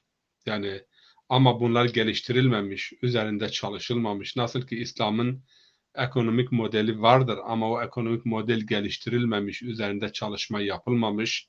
Aynı şekilde İslam'ın kendisine has sosyal, siyasal yönetim biçimi, şekli tabii ki adalet esası üzerine. Yani adaletin teessüsü. Ehliyet, Kur'an-ı Kerim açık bir şekilde eddül emanete ile ehliye, yani kim ehliyet sahibi ise, tabii bir yerde ehliyet, bir yerde de çokluk söz konusu olduğu zaman o denklem nasıl oluşur? Biri ehildir, biri işin erbabıdır ama diğer başka birisi görüyoruz. Bingöl'deki seçimlere bakalım. Birisinin de aşireti fazladır. Misal, şimdi ehliyet üzerinde Kur'an-ı Kerim önemli durur. Ulul emr kavramı vardır. Yani yetki sahibi, emir sahibi. Ulul emre itaat. Ama diğer taraftan meşveret, şura suresi vardır. Şura yani nedir bugün? Halkın katılımıyla veya o günün şartlarında, yani ileri gelenlerinin, bilenlerin yani ehli hal vel akd dediğimiz şuranın oluşumu.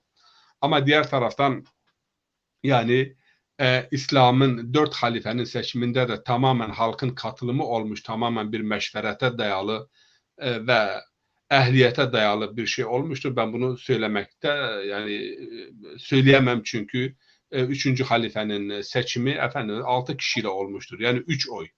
3 oy, 4 oy hangi tarafta olursa 4 oyla seçim yapılmıştır. Halkın burada katılımı söz konusu değildir. 2. halifenin seçimi vasiyetle olmuştur. Ama peygamber kendisinden sonra vasiyet etti denildiği zaman hayır, peygamber kimseyi vasiyet edemez. Ama başkası 1. halife vasiyet ediyor, edebiliyor. O vasiyet üzerine seçiliyor. Yani halkın katılımının daha fazla olduğu ki İmam Ali Nehşül Belaga'da diyor ki o kadar eteğime yapıştılar. Çocuklarım ayaklar altında eziliyordu. Sırtlarının yelleri gibi diyor halk etrafımda toplandı. Sen ol, sen ol. Ben dedim ki artık iş geçmiştir. Ben size vezir olsam emir olmaktan daha hayırlıdır. Onu bir tarafa bırakalım ama Kur'an-ı Kerim'de efendime söyleyeyim, bir, meşveret esası önemlidir. Meşveret, şura. İkincisi ehliyet. Üçüncüsü yani geleneğimizde vardır ama tarihte hiç uygulanmamıştır. Yani ehli hal vel akd diyoruz. Bir toplumun akil insanları, bilen insanları o zamanın şartlarında. Bugün diyoruz ki herkes katılsın ama o zamanın şartlarında akiller meclisi ve bilenler meclisi. O bilenler meclisi de yani hiçbir zaman kitaplar üzerinde kalmıştır. Efendime söyleyeyim, teşekkül etmemiştir. Zaten Emeviler geldikten sonra o babadan oğula kültür yerleşti. Biraz önce de işaret ettiğiniz gibi Es-Sultanu Zillullah diye Sasanilerin bir sözünü getirdiler. Hadis diye millete yuturdular. İşte sultan Allah'ın gölgesidir. Efendim şu bu ve benzeri veya nahnu kaderullah, biz Allah'ın kaderiyiz. Size de düşen itaattır. Ondan sonra despotizm ve diktatörlük dini bir şekilde aldı. Bunu da kabullenmemiz lazım. Ama bugüne gelip baktığımızda bugün Yani şura halkın çoğunluğunun rızayeti, çoğunluğun mutlak hep herkesin rızayeti değil ama çoğunluğun rızayeti İslami şeyde de esastır. Eğer çoğunluk istemezse sen İslam'ı uygulayamazsın. Yani çoğunluğun rızasının olması lazım. Diğer taraftan biraz önce bir arkadaşımız orada güzel bir dipnot geçti. Bir toplumun bireylerinin bilinçli seviyesi, yetkinliği, kemali o toplumdaki yani efendim söyleyeyim bilinci, katılım bilincini artırır hakikaten. Şimdi Libya gibi, bilmiyorum Suriye gibi ve başka yerlere çıktılar. Demokrasi ya daha bedeviyet dönemini yaşayan bir toplum yani anlayamaz. Önce o toplumun, o insanların biraz yani eğitim seviyesinin yükseltilmesi, bilinç seviyesinin yükseltilmesi lazım. Yani okutulması lazım. Olmuyor işte dikiş tutturamıyor bir türlü. Tekrar ben dönüyorum yani adalet eğer bazen mesela bir toplumda babadan oğula da geçmişse bir kişi ama eğer adil ise o adil olan bir insanın diğer taraftan hercü merci ve anarşiye sebebiyet veren yani bir yapıysa onun hükümeti daha uygundur. Çünkü İmam Ali Nehcül Belaga'da diyor la budde linnâsi min imamin imma berin ve imma façid. Yani yönetim olmadan olmaz. Kaos olur. Anarşi olur. Yani insanın toplumun başında birisinin olması lazım. Ama İslam'ın ölçüsü şudur. Bir ehliyet, iki meşveret, üç efendime söyleyeyim tabii ki takvadır, ilimdir, irfandır ya bir sürü Maverdi'nin veya İbn-i Kuteybe'nin El-Ahkam-ı Sultaniye vel İmame ve Siyasede bütün detaylarıyla ince detaylarına kadar ele alınmıştır. Yani ilim ehli olması lazım, şecaat olması lazım, halkın iradesiyle. Beyat esası çok önemlidir. Yani beyat olmadan hüküm. Bizim mesela İmam Malik de olsun, Ebu Hanife de olsun bazı Emevi sultanlarına mesela itaat etmemiştir. Çünkü cebren alınan beyat değildir. Yani cebren bunlar beyatı milletten zorla. Aynı tek parti sistemi gibi bir şey. Bizim tarihimizde de bunlar olmuştur. Ama şu var, İslam ile demokrasi veya cumhuriyet arasında en temel, en bariz fark şudur. İslam'da bir takım sabiteler vardır. Yani o sabiteleri sen halkın oyuna sunup halkın oyuyla onları değiştiremezsin. Ama bu İslam'a da mahsus değildir değerli dostlarım, kardeşlerim. Batı demokrasilerinde de bir takım sabiteler vardır. Bir takım ilkeler vardır. Sen onları referanduma, halkın oyuna sunamazsın. Sunamazsın, yok. Gel İngiltere'de ben kralı devireceğim. Sen krallığı halkın oyuna sunamazsın. Almanya'da bir takım kırmızı çizgiler vardır. Bir takım konular vardır, hususlar vardır. Bırak sen onu seçime, sen onu konuşamıyorsun dahi. Burada da bir takım sabiteler vardır. Bir takım kırmızı çizgiler vardır. Ama dediğimiz gibi İslam'da yani sevk ve idare yani toplumun sevk ve idaresi hususunda halkın iradesinin yansıması bir esastır. Meşveret bir esastır. Tabii ki toplumun kültürü, inancı çerçevesinde halkın katılımının sağlanması lazım. Şimdi burada da mesela bu konuşuluyor. Laik cumhuriyetler deniliyor. Ama bazen de deniliyor ki dinin bir kısmı, büyük bir kısmı ahlaktır. Sen ne kadar laik olursan ol. Yani laik insana ahlak lazım değil midir? Rüşvet yememesidir, yani torpil yapmamasıdır, işine sahip çıkmasıdır. Bir sürü ahlaki prensipler vardır. Bunlar politikacılar için daha fazla geçerlidir. Yani bu da şimdi tartışılıyor. Nasıl siz dini bir kenara itersiniz. Bugün mesela ben şeyi dinledim. Yani bir dönüş var. Yani yine dini değerlere iterek kadın diyor ki arkadaşlar İncil'de bizim memlekette doğru düzgün bunu haykıramıyor. Kur'an'da bu vardır açık bir şekilde. İncil'de homoseksüellik yasaktır, haramdır. Kardeşim açın İncil'i bakın okuyun. Allah bunu haram kılmıştır. Aileye zararlıdır. Değerlerimize yani. Ama hatta bunu söyleyeyim. Almanya'nın müziğiyle biz burada raks edemeyiz. Veya Brüksel'den gelen müzikle raks edemeyiz. Yani kendi değerlerimize, kendi kimliğimize, kendi kültürümüze geri dönüş. Bence en ideal yani sonuç olarak şunu söyleyeyim. En ideal bir yapı her toplum için o toplumda adaleti inşa edecek, toplumun inanç, değer, ahlaki yapısına yön verecek, değerlerine yön verecek, katılımı sağlayacak, eşitliği büyük ölçüde temin edecek bir yapı en ideal bir yapıdır. Bunun ismi ister demokrasi olsun, ister İslam Cumhuriyeti olsun, ister demokratik cumhuriyet veya halk isim fazla önemli değildir. Kur'an-ı Kerim'de önemli olan tekrarlıyorum. Ehliyettir, adalettir, eşitliktir, musavattır ve Yani refah ve emniyet. Yani bir memlekete bunlar temin ediliyorsa ismi halife olsun veya ismi Bediüzzaman'ın dediği gibi birer cumhurbaşkanıydılar. Evet hocam. Teşekkür Evet. ederim. Ben bu arada izleyicilerimizin selamını tekrar alıyorum. Aleykümselam. Cumali hocam 9, bak şurada 9, 10, 11 eski geçmiş dinamikleri tekrar gözden geçirmek lazım diyor. Ben bu mesajı biraz daha açar mısınız? Ben anlamadım. Yani birinci 11-12. asırlarda efendim İslam'da bir aydınlanma dönemidir. Biliyorsunuz ki aklın büyük ölçüde efendime söyleyeyim işlerlik kazandığı, Mu'tezili düşüncenin hakim olduğu, Müslümanların altın çağını her alanda yaşadığı dönemdir. Bu altın çağı bize yaşatan tabii sosyal, siyasi anlamda değil ama ilmi anlamda, kültürel anlamda ve ekonomik anlamda hakikaten yani 8, 9 ve 10, 11. döneme kadar altın dönemdir. O bize altın dönemi yaşatan dinamikler nelerdi? Neden şimdi o altın dönemi yaşayamıyoruz? İşte akıl uzaklaştırıldı. Sadece nakille iktifa edildi. Efendim mesela akli etütlere ve pozitif ilimlere mesafe konuldu.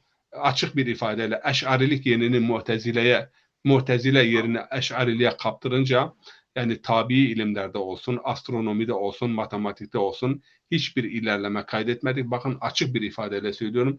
Eş'ari düşüncenin hakim olduğu, Selefi ve Eş'ari düşüncenin hakim olduğu coğrafyada bir bilim adamı çıkmamıştır. Bilim adamlarımızın tarihine bakın ya Mu'tezilidir ya Şii'dir. Yani Mu'tezile bir ehli sünnet ekoludur. Ehli sünnet Maturidilik, ekoludur. hocam maturidilikle ilgili tespitiniz. Maturidilikten alim çıkmıştır. Veya bilim adamı da çıkmıştır, alim de çıkmıştır ama Eş'arilik ve Selefilik kokusunun geldiği coğrafyadan bilim adamı çıkmamıştır. Çünkü Maalesef. kanun inkarına gidilmiştir, eşyanın doğası inkar edilmiştir, tabiat inkar edilmiştir. Kainatta bir kanun yoktur. Allah istiyor işte ateş yakıyor, istemezse sönmez. Yani eşyanın doğasını sen inkar ettiğin zaman ilerleme kaydedemezsin. Onun için yani o dinamiklerde Memun fikri hürriyet verdi. Önemli bir husus da odur. Fikri hürriyet. Yani farklı mezhepler rahat her şeyi konuşabiliyorlar. Tek mezhep, tek tip yaklaşım yoktur. Yani Abbasiler döneminde Arap krallığı yerini İslam krallığına terk etti. Bunu da kabullenmemiz lazım. Bunlar genişlettiler. Çerçeveyi geniş tuttular. Farsına, Türküne, Arabına, Acemine, Mısırlıya fırsat verdiler. Hristiyanına, Yahudisine, Budistine fırsat verdiler. Yunan felsefesine, Hint matematiğine, İran yani ilimlerine fırsat verdiler ve güçlü bir parlama dönemi yaşadık. İşte hürriyetin olmadı. Ali Buye döneminde de bu da önemlidir. Yani Abbasiler ve Ali Buye zaten 120 sene Bağdat hükümeti Ali Buye'nin kontrolündeydi. En büyük Şii alimler de, Sunni alimler de farklı mezheplerden bu dönemde inkişaf ettiler. Çünkü özgürlük vardı, ilmi özgürlük vardı. Akla büyük önem veriliyordu. Yani herkese de fırsat veriliyordu. İşte o dinamikleri yakalamıyoruz maalesef yani. Tek mezhep, tek tip, tek şey işte bu da ilerleme kaydedilmiyor. Bediüzzaman ne diyor? Tesadüm efkardan barikayne hakikat tecelli eder. Öyle yanlış anlamazsam. Musademe-i efkardan barikayı hakikat tecelli eder. Harikayı Farklı hakikat düşünceler, tecelli eder. Evet. farklı düşünceler olmasa, farklı yorumlar olmasa, tartışma olmasa, yani efendim mesela taklitçilik ve nakil. Naklin ve taklidin sadece hakim olduğu bir dönem işte bir gerileme dönemi yaşamaya başladık. Yeni yine tekrar bir Noye Mu'tezili yani yeni akılcı akımlar vardır. Tabii ki akılcı akımlar dediğimiz zaman nakli bir kenarda. Naklin terbiyesindeki akıl bizim için yani barikayı hakikat olabilir. Yani Burhanettin hocam bu konuşmanızdan şunu anladım. İslam'ın nasıl ki bir kendisine has bir ekonomik sistem modeli var, sosyal sistem modeli var, aile sistemi modeli varsa İslam'ın kendine has siyaset modeli, yönetim modeli de vardır diyorsunuz ve bununla ilgili zamanında yani günümüzde belki son kaç yüzyıldan beri bu Ama hocam bununla ilgili Osmanlıların son döneminde bazı arayışlar olmuş. Mesela Ahmet Cevdet Paşa'nın Mecellesi, değil mi? Hı hı. Yani bir kanun devleti oluşturma yönünde. Çünkü temel prensiplerle bir ülkenin yönetilmesi, bununla ilgili bir çalışma var. Çok da kıymetli. Ama yani bir mesela Selçuklular döneminde var, Nizam-ül Mülk'ün siyasetnamesi var. Değil mi? Evet. Evet. Bu da kendi dönemine, yani bir devlet nasıl yönetilmelidir var. Ondan önce de Maverdi'nin yanlış hatırlamıyorsam, Ahkam-ı Sultaniye. evet, onun vardı. Ahkam-ı Sultani. Hı hı. Evet. Yok, Buna benzer kitap çoktur. Miskeve filozoflarımız filan çok yazmışlar. Bak, size bir şey söyleyeyim hocam. Geçen 4-5 sene önce, yani bu Güney Almanya'da siyah ormanlar var. Bir davet geldi bana. O siyah ormanlarda 3 gün 3 gece lüks bir otelde 60'a yakın Avrupalı kilise adamından tut, üniversite öğretim üyelerinden tut, sosyal yani ve NGO'lardan 60-70 insan gelmişti. 3 gün 3 gece süreyle İslam ve serbest piyasa ekonomisi üzerinde tartışmalar oldu. Müslüman olarak tek başına ben varım orada. Ben yani acizane, naçizane bildiklerimde. Şimdi bunlar 3 gün 3 gece zekattan tutun, sadakadan tutun, orman vergilerinden tutun, humustan tutun, efendime söyleyeyim haraçtan tutun, karzul haseneden tutun, faiz meselesinden hepsini ele aldılar, incelediler. Sonuç bildirgesinde şöyle bir bildiriye yer verdiler. İslam'da sağlıklı bir piyasa ekonomisi için temel ilkeler mevcuttur. Ancak Müslümanlar bu prensiplerde, bu ilkelerde, bu miras üzerinde akıl üretmemişler, bunu işletmemişler, bunu geliştirmemişler. 2 kişi bu konuda çalışmıştır, çabalamıştır. Biri Şii Müslümandır, biri Sunni Müslümandır, biri Seyyid Kutup'tur, biri Muhammed Bakır Es-Sadr'dır. Her ikisi de idam edilmiştir. Evet. Evet hocam. Güzel, tatlı bir konu hocam. Bu konuyu da Bünyamin hocamın bir makalesi vesile oldu. Yani konuya dikkatimizi çekmesi açısından aslında biz şu anda günlük Türkiye'deki siyasi polemiklerden uzak bu konuyu tartışıyoruz. Keşke Türkiye'de bizim şu anda tartıştığımız gibi konu bilimsel anlamda tartışılsa. Maalesef televizyonlarımızda, gazetelerimizde veyahut sosyal medyada birisi bir laf ediyor. Bu lafı nasıl onun aleyhinde veyahut lehinde kullanabilirim? Bu polemik. Yani havanda su döver gibi toplumun fikri anlamda gelişimine katkı sağlamayan polemiklerle gidiyor. Ama faydası da var. Böyle mesela konuyu da hatırlamamız, konuya dikkat çekmemize de vesile oldu. Hocam, Bünyamin hocam makaleniz hangi gazetede çıkıyor? Tekrar sorayım. Bingöl Online'da yayınlandı geçen hafta da. Geçen hafta. Başlığı evet. neydi? Cumhuriyet, demokrasi, laiklik ve İslam diye. Hani Evet. laikliği başlı başına bir dahaki yazımda ele alacağım. Laikliğin Müslümanlarla evet, başlı başına ele laikliği de alacağım. tartışabiliriz. Laikliği de burada tartışabiliriz. hocam, Yani evet. evet. Bir dahaki şeyde öyle yapabiliriz programda. Laikliğin Müslümanlarla sınavı diye yazacağım. Yalnız şu var ama ben şöyle bu konuda biraz farklı düşünüyorum Burhanettin hocamdan. Hani tarihsel süreç içerisinde Müslüman toplumlar tarafından ortaya konan hani devlet yönetim biçimi ve uygulamalarının İslam dininden yararlanarak geliştiğini söylenebileceğini, ancak yani tarihte İslam adına ortaya konan yönetim biçimlerinin insanın o kültürel düzeyi, anlayışı, yorum ve iştahatlara dayalı olarak oluştuğu gerçeğini göz ardı etmemek gerekiyor. Yani İslam'ın önerdiği tartışılmaz bir devlet yönetim biçimi bir hukuk ve yönetim biçimi yoktur diye düşünüyorum. Neden? Olamaz da, olmamalı da. Ben buna da seviniyorum. Bak, temel ilkeler farklı bir şey. Yani bu anda mesela biz içtihat kitaplarını, siz daha iyi bilirsiniz sizin alanınız olduğu için. Ya bakıyorum, İslam'ın 10 tane meselesi varsa toplum ve siyasetle ilgili, ya kitaplar dolu şeyler yazılmış. Hep içtihatlar, kıyaslar, yorumlar o günkü kültürel düzeyle ilgili yapılmış.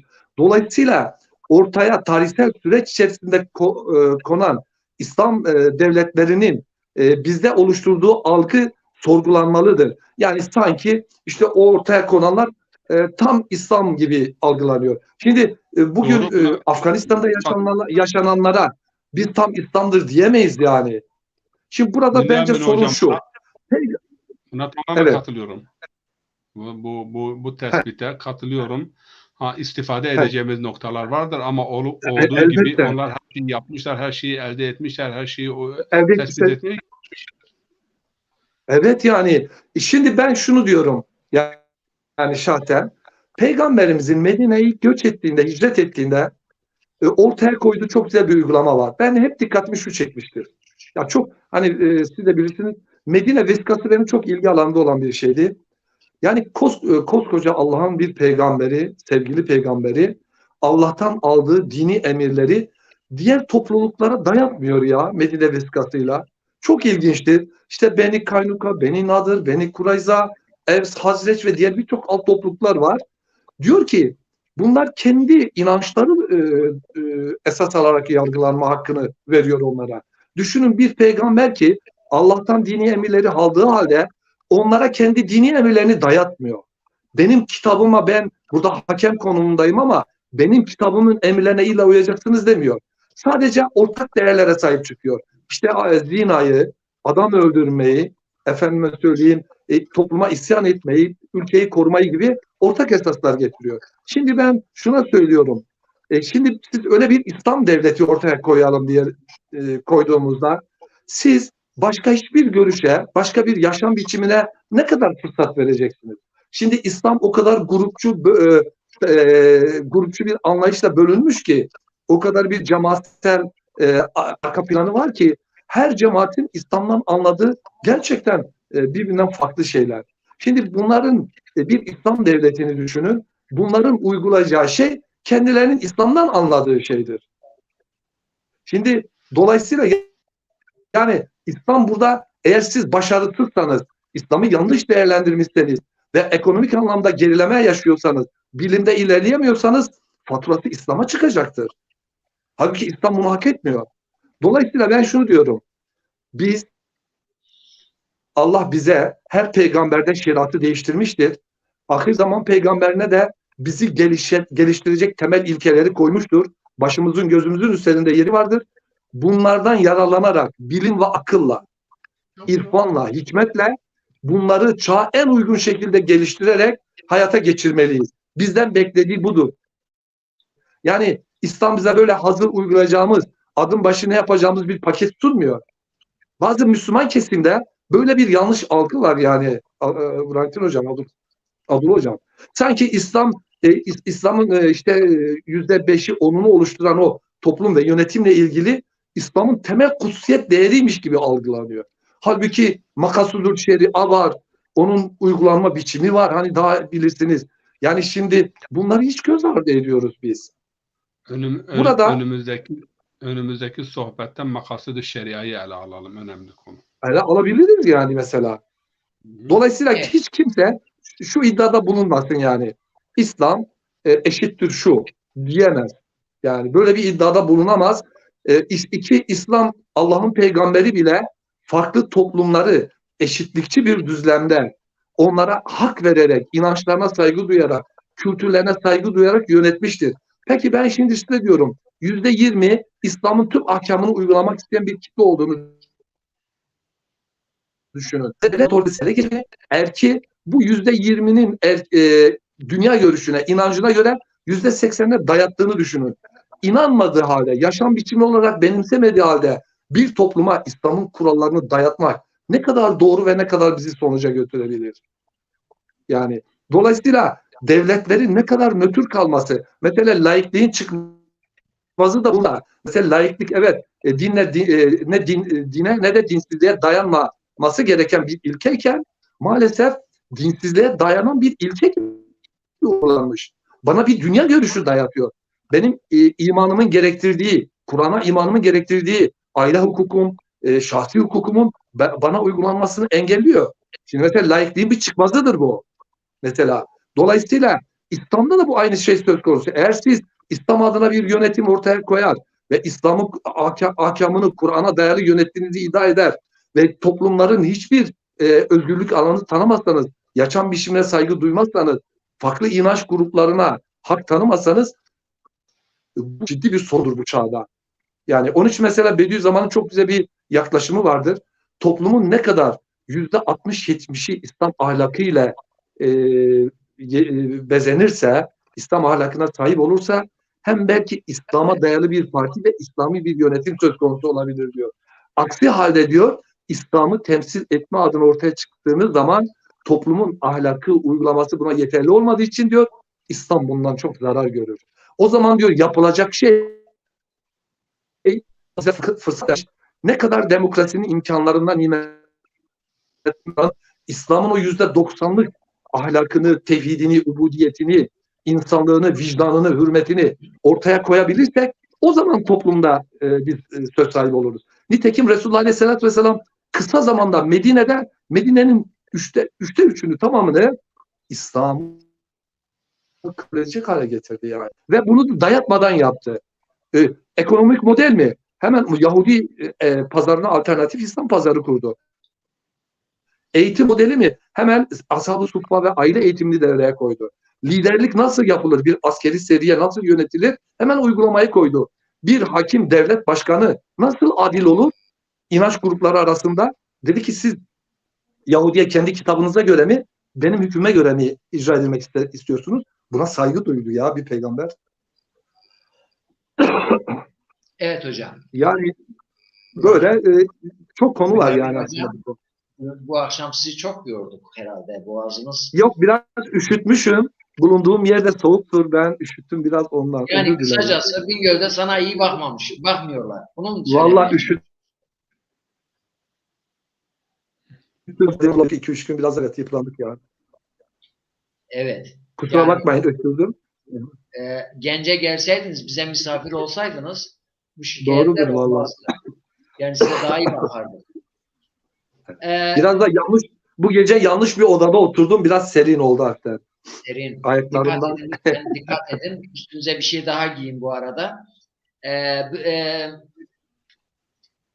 Burhanettin Hocam, son olarak bir şey sorayım. Yani izleyicilerimizden soru gelmezse ben soru soracağım. İzleyicilerimizden soru gelirse onları sorarım. Şimdi biat ile seçim ne kadar birbirine benziyor? Bana sorarsan o günün şartlarındaki biat bugünün seçimi günün şartlarında bir nevi oydur vallahi. Ama hocam biatta şu var. Önce seçiliyor. Halka da bu seçtiğimizi siz kabul ettiniz mi? Deniyor. Alternatif yok biatta. Alternatif yok. Yani seçmek nedir? İki şeyden veya üçünden birini seçmektir. Burada tek bir seçenek veriliyor. Bunun adı seçim olur mu? Bunu da bırakalım önümüzdeki haftaya uzun konu. Sadece bunu söyleyeyim. İslam sosyal demokrasiyle ortak yönü vardır. Mesela dağıtım ve paylaşım zekattır, sadakadır, mesela karzul hasanadır. Bu yönüyle sosyal demokrasiyle yani ortak yönü. Sosyalizmle de ortak bazı nokta var. Mesela madenlerin, havanın, suyun, enerjinin Beytülmal'a ait olması, devlete ait olması, şahıslara ait olmaması, yani ormanların olsun, ovaların olsun, toprağın olsun, devlet toprağı işletilmiyorsa, İslam devleti bir toprağı işletilmiyorsa 3 sene onu sahibinden alabilir. Bu yönüyle de biraz sosyalizmle de bağdaşan noktaları vardır. Ama diğer hocam taraftan, mesela kimisi ben duydum, bir de hepiniz biliyorsunuz, İslam sosyalizmdir. İslam sistemi Sosyalist aynen değildir. sosyalizmin aynısıdır diyor. Hayır. Veyahut kimisi diyor Yani İslam demokrasidir diyor. İslam'ın yanlıştır. yönetim şekli demokrasidir. Öbürü diyor İslam'ın yönetim şekli cumhuriyettir diyor. Buna ne dersiniz? İslam İslam'dır. Ondan sonra ama sosyalizmle de, demokrasiyle de, liberal demokrasi, özel mülkiyet konusunda liberal demokrasiye benziyor. Yardımlaşma konusunda sosyal demokrasiye benziyor. Devlet yani temel madenlerin, temel zenginliğin, enerjinin, suyun, havanın, toprağın devlete ait olması konusunda da sosyalizme benzer ama İslam'dır. Başka bir renge ihtiyacı yoktur. Benim şarjım bitmek üzere. Ben burada noktayı koyuyorum. Hocam çok teşekkür ederim. Bu akşam çok faydalı bir sohbetimiz oldu. Umarım ben kendi adıma yararlandım. Umarım izleyicilerimiz de yararlanmıştır. Haftaya bu konunun devamı olacak şekilde bu konu tatlı bir konudur. Hiç eğilmiyoruz bu konulara. Tartışmaya devam edeceğiz. Konuşmaya devam edeceğiz. Değerli izleyicilerimiz sizden tekrar hatırlatıyoruz. YouTube kanalımıza abone olarak like, beğeni yaparak yorum yazarak YouTube kanalımızdaki videolarımızın altına paylaşarak çeşitli sosyal medya hesaplarında paylaşarak bize destek olun. Paylaşarak daha da çoğalabiliriz. Şimdiden bize hocam abone sayımız 500'e doğru ilerliyor. Umarım Oldu. 5000'e çıkarız, 10.000, 100.000'e çıkarız yani. İnşallah. Evet. Hocam teşekkür ederim Burhanettin hocam. Sizin şarjınız bitiyor. Zaten süremizin de sonuna geliyoruz. Ben Bünyamin hocamla biraz daha kafamda sorularım var. Tekrar sormaya devam edeceğim ama çok uzatmayacağım. Bünyamin hocam nerede kes derse orada keser. Estağfurullah, yok. Hocam Burhanettin hocam izleyicilerimize son cümlenizi alalım. Ben sağlık, sıhhat temennilerim var. Hepsi için yani başarılar diliyorum ama hakikaten Evet. İslami değerleri, kültürümüzü, tarihimizi, kitabımızı bilmemizde fayda vardır. Dünyayı tanımalıyız. Mukayese yoluyla farklı fikirleri, farklı işte idari yapıları bilmek, tanımak önemlidir. Zaaf noktalarımız, kuvvet noktalarımız nelerdir? Bunları tabii ki konuşarak biz tespitini yapabiliyoruz. Herkes için hayırlı bir gece temenni ediyorum. Hepiniz için başarılar diliyorum. Ben teşekkür ederim. Teşekkür ederiz. İyi akşamlar Burhanettin hocam. Avrupa'ya selamlar. Başka Allah razı olsun. Sağ ol, sağ ol. Sağ ol. Bünyamin hocam, aynı Evet, soruyu size hocam. sorayım. Biraz önce Burhanettin hocama da sorduğum sorunun aynısını size sorayım. Sizin bu konudaki görüşlerinizi paylaşmanızı istiyorum. İslam sosyalizmdir. Yani İslam'ın ekonomiye bakışı kapitalizmle sosyalizm arasında seçim yaparsak sosyalizmdir. Yani bu konuda kitaplar da yazılmış hatta. Daha toplumcudur. Daha toplumcu, İslam evet. demokrasidir. İslam demokrasidir. İslam'ın yönetim şekli demokrasidir. İslam cumhuriyettir şeklinde yine bu konuda pek çok makale ve kitaplar var. Bu konuda siz ne düşünüyorsunuz? İslam bugünkü kavramlarımızda İslam'ın yönetim şekli cumhuriyet ve demokrasidir diyebilir miyiz veya diyemez miyiz? Yani Abdullah hocam net işte İslam cumhuriyettir, demokrasidir demekten çok böyle bir İslam'ı dar bir kalıba sokmamak gerekiyor diye düşünüyorum. Çünkü İslam çok genel ilkeler koymuş ve toplumsal gelişimle beraber insanlığın anlayışına hitap edecek ilkelerdir bunlar. Bugün demokrasi olsun, cumhuriyet olsun kısmen düşünürler ve bilim adamlarınca sorgulanan boyutları var. Mesela demokrasiyle ilgili işte teledemokrasi, mikrodemokrasi, sosyal demokrasi, sanayi demokrasisi gibi yeni kavramlar mesela geliyor. Dolayısıyla İslam'ı ne demokrasi gibi bir, hele cumhuriyet değil de demokrasi gibi bir yönetim biçimi anlayışına indirgememek gerekiyor. Bu kesin. Ancak bu anda insanlığın, yani insanın akılla, bilimle, ilimle bulduğu ve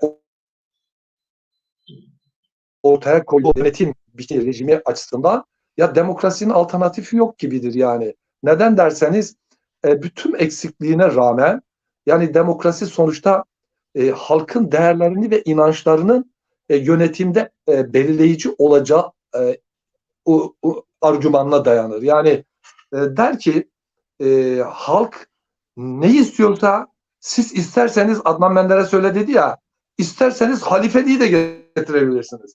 Yani aslında demokrasinin özünde bu vardır. Hani siz de vurguladınız ya, demokrasinin asıl bu özü bir kısım kişi ve grupların, ideolojilerin hoşuna gitmediği için bu özü görmemezlikten geliniyor. Hocam Ve o verdiğimiz örnekte halk yani yine demokratik bir yani Adnan Menderes'in yönetiminde olan ülkede tam o esnada birileri çıktı evet. halifeyi getirmedi ama Evet. Adnan Menderes'i idam etti. Evet. Aynen öyle. Aynen Demokrasi öyle. vardı yani. Gelenler de Demokrasi demokratik ama sistemle devam etti. hayır, diğerleri demokrasiyle devam etmedi. Demokrasiyi askıya aldılar. Zaten siyasi tarihte öyle okuma yapılır. Yani ne der? Askeri darbe demokratik düzenin askıya alınmasıdır. Neden? Bir sürü gerekçeleri vardır. Zaten gerekçe bulmak çok kolaydır. Yani hatta Paris'te 5000 tane çocuğu öldüren psikopata sormuşlar. Ya sen niye öldürdün? Ben diyor onları mutlu etmek için öldürdüm. Çok ızdırap çekiyorlardı. Ya şimdi Ama darbe hocam yapanlar... mesela 61 darbesini ta Evet. 1980'e kadar ulusal egemenlik ve neydi? Bayramın ismi hocam, bir bayram kutlanıyordu. Bu 60 darbesi seneyi devriyesinde bir bayram vardı. 80 darbesinde. Doğru. Evet. Doğru. Bir bayram vardı. 27 Mayıs bilmem demokrasi bayramı mı? Öyle bir şey bayram olarak Ya da öyle bir şey kutlanıyor. vardı. Ben de şimdi valla unuttum yani. Ya, epeydir unuttum. Vardı ama öyle bir Ve bayram. hala da 61 darbesinin Türkiye'ye demokrasi getirdiğini, temel insan hakları, işte sivil toplum kuruluşları, muhalefeti güçlendirdiği iddia ediliyor. Buna ne dersiniz? Şimdi hocam tabii bakış açısı burada önemli ya. Ancak biz Müslümanlar şöyle düşünmeliyiz. Ya biz önce İslam'ı doğru anlamalıyız. Onları sorgulayabilmemiz için. Bakın. Şimdi mesela İslam'ın mantalitede baktığımızda İslam ülkelerine insanlar belli görüşlere göre gruplanmışlar. Mesela İslamcı diyebileceğimiz anlayışlar, gruplar var.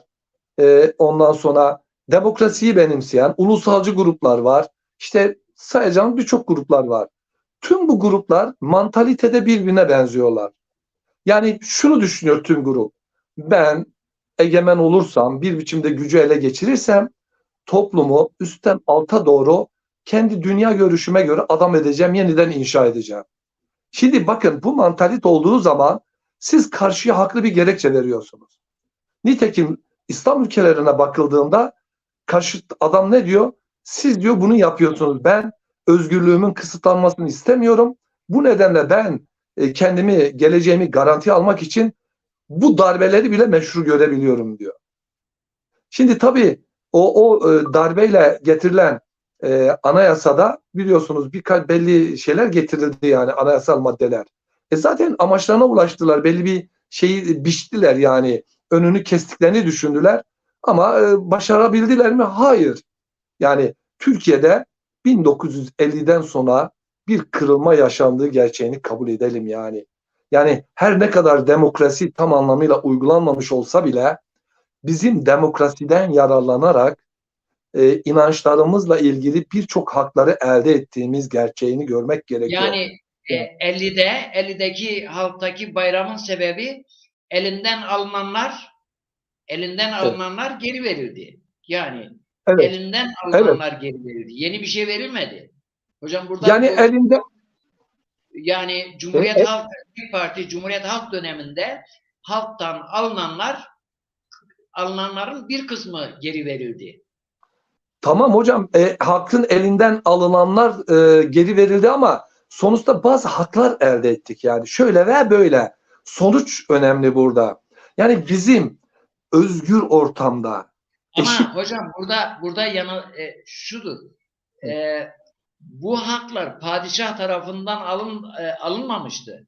Cumhuriyet döneminde alınmıştı ve geri verildi. Yani padişah döneminde de bazı haklar ihlal edilmişti canım, o kadar değil yani. Yani halkın Demokrat Partisi'ne yönelmesinin sebebi Tek Partili Cumhuriyet Halk Fırkası'nın tepki, yani onların uygulamalarına, halktan aldıklarına tepkiydi. Evet, elbette, elbette. Evet. Çünkü Abdullah hocam yani çok hak ihlallerinin yaşandığı bir süreç geçirdik biz. Hani bugün birçok konuşamadığımız kırmızı çizgiler var. Konuşamıyoruz. Ama bu bir gerçektir yani. Yani birçok hakların ihlal edildiği, insanların hor görüldüğü, inançlarından dolayı yargılandığı, küçük görüldüğü, hapislere sürgün edildiğini, ömrünü zindanda geçiren insanlar olduğunu biliyoruz. Halkın inanç ve değerleriyle alay edildiğini biliyoruz. Bu bir gerçek. Yani 1940'lara 45'lere kadar bu en yoğun bir biçimde devam etti yani, bu gerçek, kabul edelim yani. Bunu herkes kabul etmek durumunda. Evet. Ama yani, ne oldu? Dünyada zaten evet. Hocam dün akşam bu şeyle ilgili bir makale dinledim. Artık makale okumuyoruz, dinliyoruz. O döneme geçtik. Evet. Dinledim. Mesela diğer çalışma hukukunda da diğer temel haklarda kabul edelim ki son 100-200 yılda Evet. özellikle son yüzyılda veya son yüzyılda 60'lardan sonra bayağı iyileştirmeler bütün dünyada oldu. Yani bu Amerika'dan Çin'e, Rusya'ya kadar, ülkemize kadar mesela kömür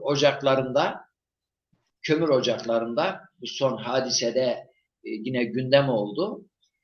Şartların iyileştirilmesi konusu.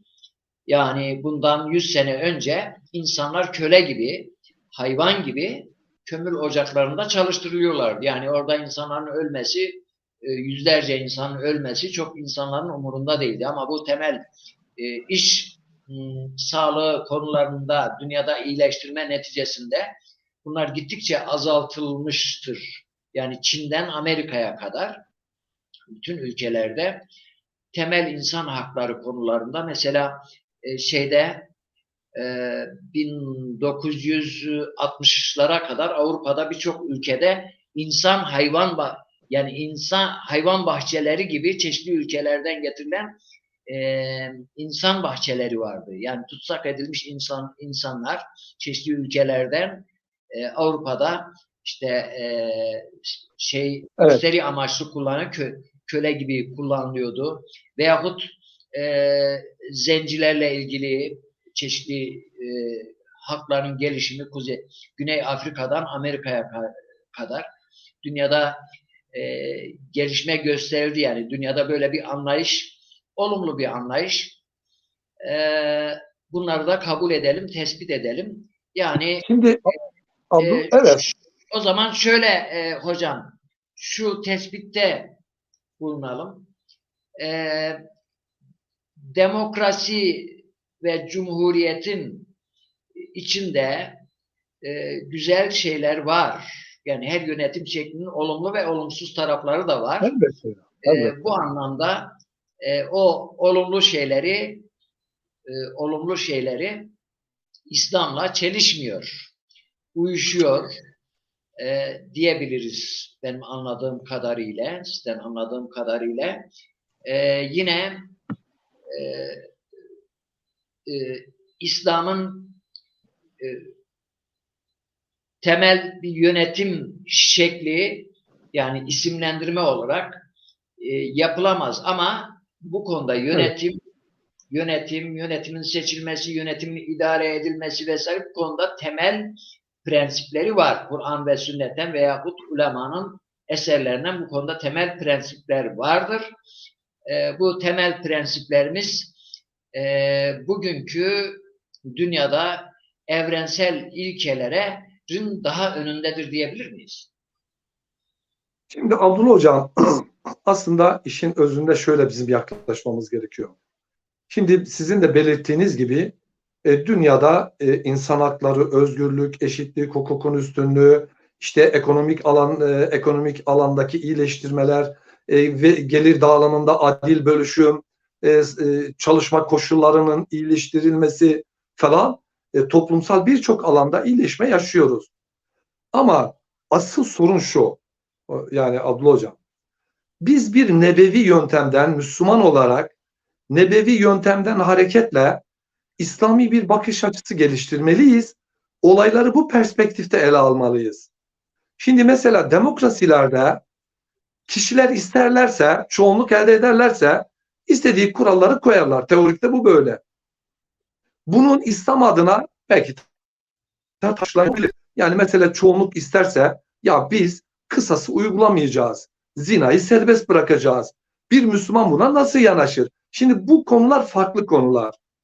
Ama ben şunu anlatmak istiyorum özellikle. Bir demokrasi insan aklının, insan zihninin bulduğu bir düzen, yönetim biçimi. Ve sürekli geliştirilen ve Müslümanlar bu toplumda, bu demokrasi imkanlarında dinimizin bir kısmını yaşayabiliriz. Bu bir önemli bir ilke istersek. Yani Peygamberimiz nasıl? Ben şimdi şeye bakıyorum, Medine devletine kadar giden sürece bakıyorum. Peygamberimiz hiçbir dayatma yapmadan, hiçbir toplumun ben üst yönetimi ele geçireyim, dinimi tüm topluma üstten alta dayatayım, onları cebren bir İslamiyetme projesiyle ele alayım dememiştir ve uygulamamıştır. Önce İslam'ın imanını yerleştirmiştir 13 yıl. İmanın güçlendirmiştir. İçkiyi yasak ettiğinde Müslümanlar içkiyi sokaklara dökmüştür. Kardeşine el at dediği zaman canını, malını kardeşine feda edebilmiştir. Şimdi öyle bir seviyeye gelmiştir ki, şimdi bakın Peygamberimiz Medine'ye neden göçtü, hicret etti? Daha serbest dinini yaşayabilme, Allah'ın o itikadını pratize etme, uygulamaya aktarabilme, toplumda Allah'ın ondan istediği o halifelik unvanını toplumda iyi bir Müslüman, düzgün, doğru bir Müslüman, Allah'ın hem iyi bir abdi ve kulu, hem iyi bir insan olarak ortaya kendini koyabilmek için Medine'ye hicret etti Peygamberimiz. Orada serbest bir ortam bulduğu için hicret etti. Habeşistan'a da bu nedenle hicret etmişti. Ve gitti, orada tek bir gayesi vardı. İnsanları sürekli eğitmek, imanlarını tahkike çevirmek, İslam ahlakını kalıcı, yerleşik hale getirmek. İslam bir lider olarak, bir önder olarak, bir aile reisi nasıl olur, bir devlet yöneticisi nasıl olur, kardeş ilişkileri nasıl olur, insanlar nasıl eğitilir, insanlar nasıl güzel ahlak sahibi olur, bunun ortaya koydu ve tarihte sahabe unvanıyla bir nesil ortaya koydu. Yani deve çobanlarından, efendime söyleyeyim, deve çobanlarından, işte kısmen ticaretle uğraşan bir toplumdan diğer milletlere üstad ve muallim yetiştirdi yani. Vali yetiştirdi. Her biri bir kıtanın başına geçti. Şimdi biz böyle bakmalıyız nebevi yöntemle bir Müslüman olarak hayata. Ben toplumda imanı, Kur'an'ı, ahlakı yerleştirmeden toplumun devlet yönetimini bütünüyle kendi inancım doğrultusunda düzenleme ve dayatmaya girmem doğru ve nebevi bir yöntem değildir diye düşünüyorum. Bu ben ileride her şeyi elime geçireceğim, dayatacağım anlamına da gelmemeli. Ben şunu diyorum. Bugün demokrasi insan haklarıyla, hukukun üstünlüğüyle, herkesin eşit vatandaşlık düzeninde eşit olmasını kabul etmekle, kadın haklarından çocuk haklarına tutun birçok alanda birçok haklar geliştiriyor. Biz Müslümanlar devletin bu tarafsız tutumunu, özgürlüğü tanıyan anlayışını, demokrasinin bu imkanlarını bir Müslüman olarak iyi görmeliyiz, hoş görmeliyiz ama bununla yetinmeyip bunun eksikliklerini, problemlerini, sorunlarını çözmeliyiz ve geliştirmeliyiz. Neyle? İslam'ın ahlak ve faziletiyle, vicdanıyla, merhametiyle, kardeşliğiyle, barışıyla, huzuruyla biz bu demokrasinin açıklarını, boşluklarını, manevi boşluklarını, çünkü demokrasi bir ahlaki öğreti içermez. Pek akılla ve vicdanla, akılla, ilimle geliştirilen ilkeler içerir ağırlıklı. Bu demokrasinin en büyük zaaflarından biridir. Bireylerin faziletli, iyi bir Müslüman olması demokrasiyi hakkıyla uygulama sonucunu doğurur. Çünkü o zaman insanların haklarına daha çok riayet edersiniz. Daha çok bölüşümcü olursunuz. Daha çok paylaşımcı olur. Daha çok adaleti uygulamaya koyarsınız. Eşit işe eşit ücret verirsiniz. Gelir dağılımını adil dağıtmaya çalışırsınız. Huzursuzluğu engellersiniz. Yani biz demokrasiyi İslam karşıtı gibi veya İslam'ın hemen içinde gibi görmekten çok bir durum olarak görüp demokrasiyi, bir Müslüman olarak İslam'ın %90'dan fazla emirlerini yaşayabileceğimiz bir düzen, bir toplumsal örgü olarak görmemiz gerekiyor. Biz böyle yaklaştığımız zaman gerçek bir İslam'ın hayata aktarmasında başarılı olabiliriz. Biz böyle görmeyip de ideolojiler üretirsek, sistemsel ideolojiler üretip karşıda demokrasiyi kullanıp da laikliği ve demokrasiyi inançsızlığına alet eden, kendi ideolojisinin doğrusunda kullanmaya çalışanlardan bir farkımız olmaz. Biz önce insanlara saygı duymalıyız inançlarına. Bakın hiçbir dinde, mesela hiçbir dinde olmadığı halde Kur'an'da şu var. Allah kendisini inkar etme hakkı veriyor ya bir insana. İnkar ettiği için o insanın canı elinden alınmıyor. Yani insanların özgür düşünme hakkı verilmiş ya Evet hocam. insanlara. Şimdi Hocam, dolayısıyla ben şunu diyorum. Evet. Ben diyorum ki Evet. biz demokrasiyi geliştirebiliriz Müslümanlar adına. Müslümanlığı daha iyi yayma, daha iyi yaşama adına geliştirebiliriz. İnsanlığı daha iyi geliştirme adına demokrasiyi iyileştirebiliriz. Eğer biz İslam bir yönetim biçimi çok başlı başına önermediği için insan aklıyla bugünkü demokrasinin eksiklerini daha görüp onları değiştirip daha iyi bir sistem bulursak onu getirelim. Sorun demokrasiye takılmak, sorun hakkı esası almak, sorun vicdanı esas almak, sorun huzuru, güveni, eşitliği, kardeşliği esas almaktır. İnsanlar böyle daha iyi Müslüman oluyor, daha iyi bir insan oluyor, özgür olan, eşit olan, adil olan bir yerde Müslümanın ahlakı daha iyi oluyor. Baskının olduğu yerde, şimdi İslami bir düzen olduğunu düşünün, bir grubun elinde olduğunu düşünün, adam kendi İslam algısını dayatacak, farklı İslami gruplara hayat hakkı bile tanımayacak belki. Seni evde kovalayacak, sen İslam'a fitnesin, sen İslam'a zarar veriyorsun diyecek. Belki seni evde götürüp idam edecek. Nitekim bazı İslami grupların bazılarını yargılayarak nasıl idam ettiklerini, öldürdüklerini biliyoruz geçmişte.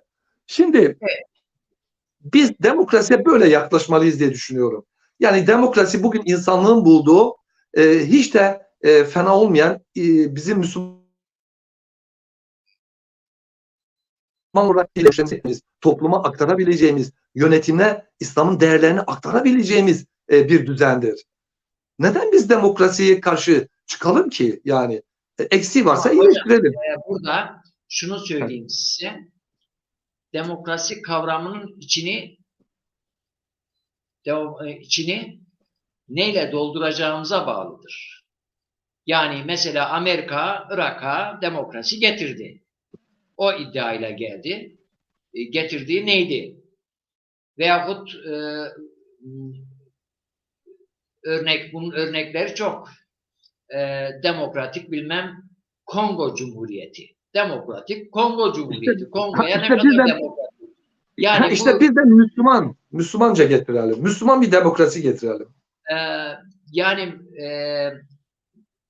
mesela Müslüman bir sosyoloji, Müslüman bir sosyalizm getirelim kavramına benzemiyor mu? Müslümanca Aynen. bir Allah kapitalizm razı olsun. getirelim. Aynen vallahi Abdullah Hocam. Çok güzel bir yere değindiniz. Aynen ona benziyor inanın. Evet. Yani bu ama o zaman şu olur. Demek ki bundan şu çıkar. İslam eksik bir sistemdir. Bu eksikliği tamamlamak için dışarıdan, diğer ideolojilerden bu eksiği tamamlamamız gerekiyor. Sonucu çıkmaz mı? Hayır hocam, bak bu işte bizim en çok İslami kesimin yanıldığı bir noktadır. Allah'ın dininde dünyayı bütünle düzenleme gibi bir iddia hiç olmamıştır hiçbir zaman. Allah insanın akıl ve ilmi çabasına değer vermiştir. Bunu sen üret demiştir. Yani senin bütünüyle ekonomik hayatını getirdiği ilahi vahiy ile anlatmamıştır. Ama senin daha bir iyiye gitmen için bazı toplumsal ve yönetsel kurallar önermiştir. Sınırlı da olsa. Onlardan hareketle toplum bir açılım sağlamıştır. Mesela kadına miras verilmediği halde İslam mesela kadına miras vermiştir. Yani mesela bunun gibi miras hakkı vermiştir. Mesela İslam birçok getirdiği yeniliklerle toplumun önünü açmış. Mesela kölelik çok katı uygulandığı halde ne yapmıştır? Köleye öyle bir kumandan etmiştir mesela Peygamberimiz Zeyd'i, Üsame'yi kumandan etmiştir. Halifelerin Hazreti Ömer, Ebu Bekir ve Ali'lerin başına, Hazreti Ali'lerin başına. Şimdi mesela şey yapmıştır Kur'an. Bunun gibi birçok emirleri vardır. Ama Kur'an'ın asıl gayesi veya ilahi vahiylerin asıl gayesi tevhiddir, ubudiyettir. Çünkü insanı insan ediyor bunlar. İnsanı temizliyor. İnsanı bütün kötülüklerden arındırıyor. Zaten insan olduğu zaman rejim de düzeliyor. Sistem, insanın koyacağı dünyevi düzen de düzeliyor. Uhuvvetül ahiret vardır. İslam'ın sosyal ve siyasal hayatla ilgili Kur'an ben topluma bir devlet modeli, bir ekonomik model önerdiğini düşünün Abdullah Hocam. Aradan 1500 geçmiş. Siz o ekonomik modeli nasıl uygulayacaksınız? Kim kabul edecek? Asıl o zaman İslam eksik olur. Allah'a şükürler ki Cenab-ı Hak bizi bütünüyle kısıtlayan toplumsal kurallar koymamış yani yönetsel. Hocam bu konuda bak iki şey var. Şimdi bir sistemdir. Bir sistem. Evet. Örnek vereyim. Futbol farklı bir sistemde oynanan bir oyun. Basketbol farklı bir sistemde uygulanan bir oyundur. Ben sosyalist bir Müslümanım diyen adam işte iyi basket atan bir futbolcuyum demeye benzer. Evet. Ben demokrat bir Müslümanım diyen adam sistem farklı. Sistem Yok. çünkü demokrasi bilimsel bir kavram değildir. Demokrasi bir ideoloji şeklidir. O ideoloji şekli kendi başlı başına kendine mahsus bir sistemdir. İki farklı sistemin birbirine benzeyen tarafları olabilir. O ayrı bir konu. Mesela demokrasinin içinde İslam'a benzeyen pek çok şeyler olabilir. Veyahut tersi mümkün olabilir. Bu demek değildir ki birbirinin aynısıdır veyahut aynı yani şöyle söyleyeyim bir arabanın parçasını mesela bir Renault'un parçasını icabında götürüp de bir Mercedes'te kullanırsa ne kadar randıman verir? Ne kadar uyuşur?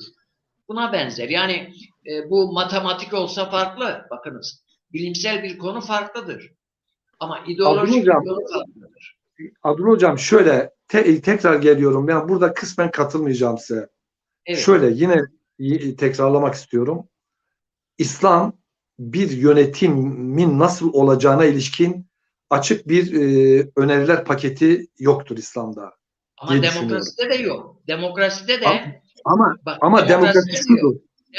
Bak ama Demokrasiyi alan adam kendine heh, benzetiyor. Yani her ülkenin demokrasi var. İslam'da şimdi Abdullah Hocam nihayet yani araba, basit bir araba, bakınız böyle müşahhas şeyden bir tane taksi, Renault bir taksi. Markasını da evet. verelim. Birisi Hocam, alır biner, hırsızlığa gider. anladım. Öbürü Hocam biner, anladım. düğüne gider. Bak Öbürü biner, ben müsaade ederseniz ben siz camiye sorunuzu gider. anladım. Evet. Tamamlayacağım. Bir kere demokrasi bir sistem değil, bir ideoloji değil, bir dünya görüşü, ahlaki görüş değil. Bir tekir. Yönetimin nasıl belirleyeceğine, hangi usullerle belirleneceğini öneren bir tekniktir. Bunun içeriğini işte o sizin verdiğiniz örnekte insanların dünya görüşleri veriliyor. Eğer Müslüman bir ahlaksa büyük ihtimalle demokrasi sonunda İslam'ın ahlak ve fazileti daha çok egemen olacak. Eğer Hocam ateist madem ki İslam'da her şey var, demokrasinin en güzeli var, o zaman niye demokrasiye ihtiyaç duyuyoruz? ama şimdi İslam'da demokrasinin en güzeli yok. Yani İslam şöyle, yani öyle bakmamak lazım. Şimdi İslam siz bir yönetimi hangi ilkelere bağlayacaksınız çok detaylı vermemiş ki. Bak az önce Burhanettin Hocam da söyledi.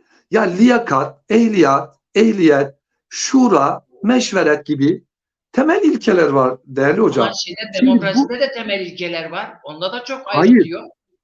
Bak demokrasi Onda da ne diyor? ayrıntı yok. Bak, ama demokrasi şunu diyor. Diyor ki bir defa seçim oy çok önemli diyor. Halkın görüşüne başvur diyor. Öyle mi? Bak İslam'da bu konuda bir hüküm yok. Ne diyor demokrasi? Halkın İslam'da bu görüşü konuyla diyor. ilgili hüküm var hocam. Nasıl mesela? Yani işlerinizi istişareyle tespit edin. Tamam da bak o aşamaya geleceğim. Şimdi seçimle ilgili var mı? Seçim, Halkın oyuna sunun. Biatı. Bak biat bile bir Arap kültürüydü. Peygamberimiz de onu şey yaptı. Mesela o gün toplumda var biat kültürü. Yöneticiye ama biat edecek. bakınız, biatın şeklini sen teknik olarak değiştirebilirsin. Yani bütün Arabistan'ı Tamam. toplayıp da camide toplayıp biat ettiremezsin. Yani bugünkü anlamda mesela bugün bu kadar ulaşım ve iletişim gelişmemiş olsaydı bugün seçimi de yapamazdık biz. Mesela Şimdi bak 100 sene ben önce adım adım şöyle geleyim ben adım adım geleyim mesela. Şimdi yönetim bir oy demokraside halkın tercihi oyu çok önemli. Sandık kurulması. Tamam mı? Gizli seçim, gizli oy, açık demokrasi. hocam bu Sivil demokraside bu ayrıntı yok. Yani var. Var hocam. hocam bu teknik bir konudur. Yani Ama mesela bunun adını seçim koyarsın veya biat koyarsın. Fark etmez. ya hocam Ama anladım da ben teknik olarak mesela adamın elini tutması veyahut ceketini tutması biatta nasıl arada fark yoksa elini tutması veyahut sandığa oy vermesi. Yani bu çok önemli bir ayrıntı değildir. Sandık. ama şimdi değerli sevgili hocam Ama şu var. bu anlamda mesela demokrasinin en geliştiği ülkelere bakalım. Amerika'da 2 tane parti var. Bütün güç elinde 2 partinin, 3. partinin şansı yoktur. Şimdi bak Abdullah hocam sen şimdi uygulamayı sorguluyorsun. Biz o zaman gerçek demokrasiyi veya İslam'ın demokrasiye nasıl baktığını ortaya koyamayız. Ben orada sana katılıyorum. Demokrasinin zaten örneğini verdiniz. Çok güzel. Yani sorguluyoruz. Demokrasiyi ele aldığımız zaman demokrasinin aslında en mükemmel bir sistem olamayacağını, nihayet insanların elinde baskı unsuru da olabileceğini, insanın elinde özgürlük sistemi de olabileceğini biliyoruz. Yani seçim bir parti bir partinin imkanları var. Bütün basın yayını, sosyal medyayı kullanıyor. Öbür partinin imkanı yok. Şimdi nerede? Yani bu demokratik sistemde adalet vardır diyebilir misin şimdi? Şimdi bak bunlar farklı konular. Abdurrahman Hocam Ama doğru işte diyorsun. her şey ayrıntıda gizlidir.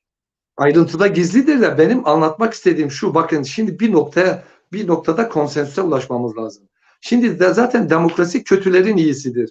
Hatta bir kişi Hocam, orta ben sınıfın şuna karşıyım. evet. Kavramları kutsallaştırıp Tamam oraya gelecektim bak. Az önce söyledim ben. Elimizden alamayız. Yani Şimdi cumhuriyet bak, kavramı kutsal bir kavram değildir. Demokrasi tamam. kavramı kutsal bir kavram değildir. O tamam ona katılıyorum. Ve alternatifi olmayan kavramlardır dersek o zaman skolastik bir düşünceye sahip oluruz. Ya hocam öyle demememiz lazım. Tamam çok güzel. Ona gelecektim zaten. Bakın bugün demokrasi insanlar arasında kavram olarak çok kabul gördüğü için biz kullanıyoruz. Yoksa sizin dediğiniz gibi adlara takılmamak lazım. İçeriği önemli. Katılıyorum buna zaten sorun bu. Şimdi mesela Batı'nın birçok ülkesinde gelişmiş demokrasi varken bizim gibi Asya toplumlarda içi daha az doldurulmuş, az gelişmiş demokrasiler vardır. Keyfine göre sekteye uğruyor. İşte az önce vurgulamak istediğim oydu Abdullah Hocam. Yani biz İslam'dan aldığımız imani güçle, İslam ahlak ve faziletiyle, erdemiyle, dürüstlüğüyle biz demokrasinin içeriğini çok güzel bir insani hale getirebiliriz. Sizin dediğiniz gibi adam demokrasiye inanmıyor. Niye inanmıyor? Demokrasi onun ekmek parası. Arabistan'da demokrasiyi sorgulamıyor. Çünkü krallıklar onun işine geliyor. Tamam mı? Kral orada demokrasi olsa halk gelecek. Halk diyecek ki kardeşim sen beni sömüremezsin. Benim burada istediğim gibi bankalarımı, paramı kendi bankalarına aktaramazsın. Orada demokrasi istemiyor Batı. Şimdi hani bunlar Yani hocam, çok aslında bu şekillere çok benim takılmamak işte şu. Suudi Arabistan'ın krallığıyla Mısır'ın Cumhurbaşkanı'nın arasında çok fazla fark var mı diyor mudur? Bunu da tartışmak lazım. Aynen öyle. Şimdi mesela Mısır'da neden Başka istemediği demokrasi? Kendi ülkemizden de birçok örnekleri var. Aynen öyle. Evet. Şimdi Yani mesela sosyal medya ile ilgili bazı kanunlar yeni çıkmış. Yani hangi tabii. lafımız nereye çekilir onu tahmin edemiyoruz. Ben çok dikkatli Aynen öyle. konuşmam. Hayır mesela Mısır'da ya demokrasi istemedi adamlar. El altından darbeyi yaptılar. Bugün Türkiye'de de öyle. Türkiye'de darbelerin büyük kısmı Amerikan merkezlidir. Siyah organizelidir. Yani şimdi ve yine Suudi Arabistan krallığının ayakta kalması İngiltere ve Amerika demokratik ülkelerin sayesindedir şimdi. Tabii. Evet. Ama biz ne yapacağız hocam? Şimdi biz madem Müslümanlar alternatif bir şey üreteceksek konuşalım hocam. Adını demokrasi değil başka bir şey koyalım. Ama sonuçta ben ne diyorum? Biz Medine vesikasından, peygamber uygulamalarından çok harika toplumsal düzen, aklımızı da, ilmi de, bilimsel gelişmeyi de bir araya getirerek güzel bir sistemde kurabiliriz. Sorun bu değil. Sorun ne biliyor musunuz? Bak Abdullah Hocam. İşte az önce o adam gerçek bir demokrat olarak yetişmemiş. Biz Müslümanlar gerçek bir Müslüman yetişirsek aslında o teorik olarak demokrasiden hedeflenen özgürlük, insan hakları gerçek bir Müslümanın hayata aktarabileceği haklardır. Ben size burada bütünüyle hak veriyorum. Biz bu kavramlara zaten takılmayalım. Ben nasıl diyorum? Hiçbir beşeri ideoloji tartışılmaz ve değiştirilmez değildir. Böyle bir iddia da bulunamayız. Ama bu anda biz bir demokratik düzendeyiz. Adı demokrasi. Madem adını değiştiremiyoruz, alternatifimiz de yok, böyle bir gücümüz de yok. Müslümanlar böyle bir kavram da ortaya koyamıyorlar. Hamidullah İslami demokrasi diyor mesela o siyerinde peygamber hayatında diyor. Hatta şöyle bir şeyi var onun ne diyor? Mesela diyor ki İnsan yeryüzünde Allah'ın halifesidir. Halifelik Allah'ın emirlerini uygulama sorumluluğunun sonucunu verilmiş bir unvandır diyor. Allah'ın diyor topluma dönük emirlerinin herkesin kendi başına uygulamasının karmaşa doğuracağını, bireylerin seçtikleri temsilciler yoluyla halifelik sorumluluğunu hayata geçirmesinin gerektiğinden bahsederek bunun da İslami bir demokrasi olduğunu yorumunu yapmış. Ya yapsın, bu tam doğrudur da demiyorum. Ama biz Müslümanlar bu konuda gerçekten toplumu bütününe kabul edecek bir kavramsallaştırarak da ortaya koyduğumuz toplumun yönetimin nasıl olacağına ilişkin bir sistem önerimiz var mı? Dolayısıyla biz o zaman demokrasinin aksaklıkların ne kadar giderir ve onu daha ne kadar gelişmiş, en azından Batı'nın da ilerisine götürmüş bir demokrasi haline getirirsek zaten ahlaklı insan zinayı teşvik eden bir kanun çıkmasını engeller. Halk engeller ya. Der ki zina insan ahlakına aykırıdır der. Der ki adam öldürmek doğru değildir. Bir adamı öldürmek bütün insanları öldürmektir der. Biz bunu koyalım der. Yani İslam çok bizim tatlı. Evet. Evet. Bizim düşüncemizle gelişir yani toplum. Biz böyle hazır Kur'an Allah yeryüzüne inip de mecliste kanun çıkarmaz. Biz zannediyoruz şeriat dediğimizde her şey tamam, bir kitap, şeriat gelecek, dertler bitecek. Ya şeriatın uygulandığı ülkelere bak, en çok dert orada var. Şimdi demek ki biz adam gibi Müslüman değiliz. Biz önce bir Müslüman olalım, toplum bizi görsün. Bu demokrasinin ne kadar yanlışlıkları varsa bunu da düzeltelim. İnsanlar yanlış karar alıyorsa onlara da diyelim ki kardeşim bak siz yanlış iş yapıyorsunuz. Karar böyle değil, böyle olmalıdır diyelim. Ya insanlığa güzeli, iyiliği, ahlakı, merhameti ben sizin gibi düşünüyorum. Diyorum ki biz bu kavramların hiçbirisini kutsal zaten kabul etmiyoruz. Sorun şu, biz nasıl yönetilmeliyiz? Yönetme hangi esaslara dayanmalıdır? İslam buna ne kadar akıl ve ne kadar yararlanabiliriz? En güzel sistemi ortaya koyalım. Ama bu insanları yok sayarak, özgürlüklerini çiğneyerek, kendi ideolojilerimizi zorla dayatarak, namusu sadece kıyafet üzerinden götürerek, gruplara, tarikatlara, cemaatlere bölünerek de bunu yapamayız yani. Evet. Yapamayız Hocam, vallahi. konu çok tatlı. Epeydir devam ettik sanırım. Ben burada Evet. saati, kronometreyi tutmadım bu akşam. Onun için 2 saati aştık mı bilmiyorum. Konu çok Herhalde. tatlı, güzel, üslubunuzla güzel anlatıyorsunuz. Ben de kaptırdım. Konuyu bayağı şey yaptık. Devam edeceğiz inşallah konuya. Özetle kavramlar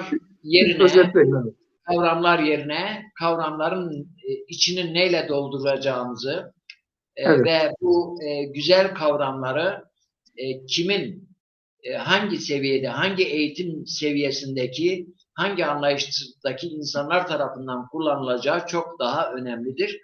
İnşallah Çok önemli. programlarımızda Cumhuriyet, demokrasi, İslam kavramının içeriğiyle ilgili konuşursak konu daha da aydınlatılmış olur. Bir başka programda Bünyamin Hocam eğer gene davetimizi böyle kabul edip gelirseniz önümüzdeki programlarımızda konuları tartışarak devam edeceğiz bu sezonda. Evet. Evet. Son cümleniz var mı yoksa programı bitireceğim? Yok, siz zaten özetlediniz. Çok güzel bir özet oldu. Evet. Biz olalım Müslüman. İyi bir Müslüman olalım, her şey halledilir yani gerçekten. Yani nihayet ne olursa olsun onu aynı kanunu 2 tane hakimin eline ver. Biri iyi niyetli, biri kötü niyetli. Birisi aynı kanunla adamı asar, öbürü de beraat ettirir. Bu kadar net yani. Aynı arabayı 2 kişiye ver. Birisi onunla hırsızlık yapar, öbürü de insanlara yardım eder aynı arabayla. Maalesef. Ben dükkan kiraya veriyorum, tamam mı? Dikkat ediyorum yani adam orada meşru bir şey satsın. Gayrimeşru satacak adama korkuyorum vermeye. Çünkü aynı dükkanda iyi de yapılabilir, kötü de yapılır. Nihayet konu insandan geçiyor ve Hazreti Peygamber'in metodu da önce insan. Vallahi nebevi yöntem budur. Vallahi Abdullah Hocam. Bediüzzaman'ın da hayatı, Bediüzzaman hakikaten son Böyle dönem yapmış. İslam alemindeki bu sıkıntıları kendine dert etmiş, hayatıyla bu konuda çalışmış ve bu konuda mesela arayış içinde olmuş, eski Said, yeni Said diyerek Evet. onun da en son vardığı nokta önce eğitim demiş. Yani iman Yani, noktasından derken önce aynen öyle. insanları eğitelim. Aynen öyle. Sen en iyi modeli, en güzel, en mükemmel Yani, modeli ne de istersen altın modelde yani, hırsız bir halkın yani halk eğer hırsız yani eğitimsiz kötü bir halkın eline geçerse böyle bir yönetimin başına da sen en mükemmel adamı koysan o adamı da hırsız haline getirirler ve o modeli de nihayet demokrasi kavramı adı altında ne kadar iğrençlikleri yapıldığını biliyoruz. İslam kavramına ele alıp da İslam yönetim diyerek ne kadar yanlışlık yapan ülkeleri de biliyoruz.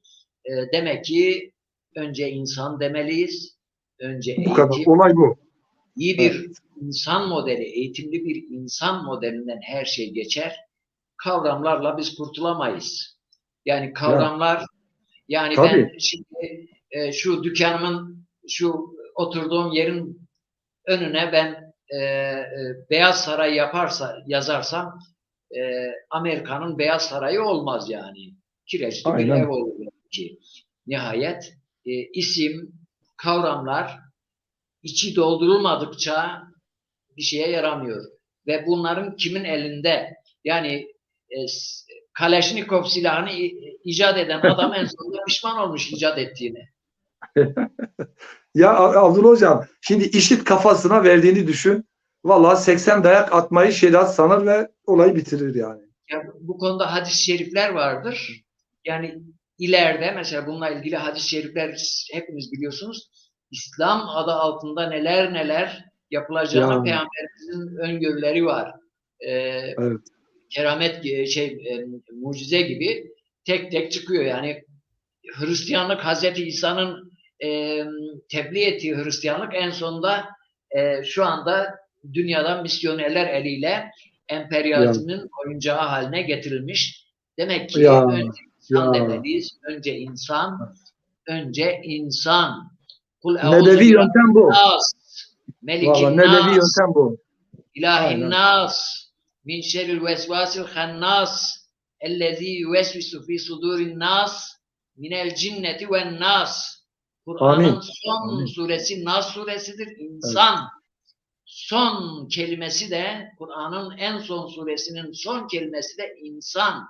Yani önce insan, ondan sonra yine insan, en son yine insan. İnsan temelli bakış açımız olmadıkça biz bu halde oluruz. İyi insan nasıl yetiştiririz?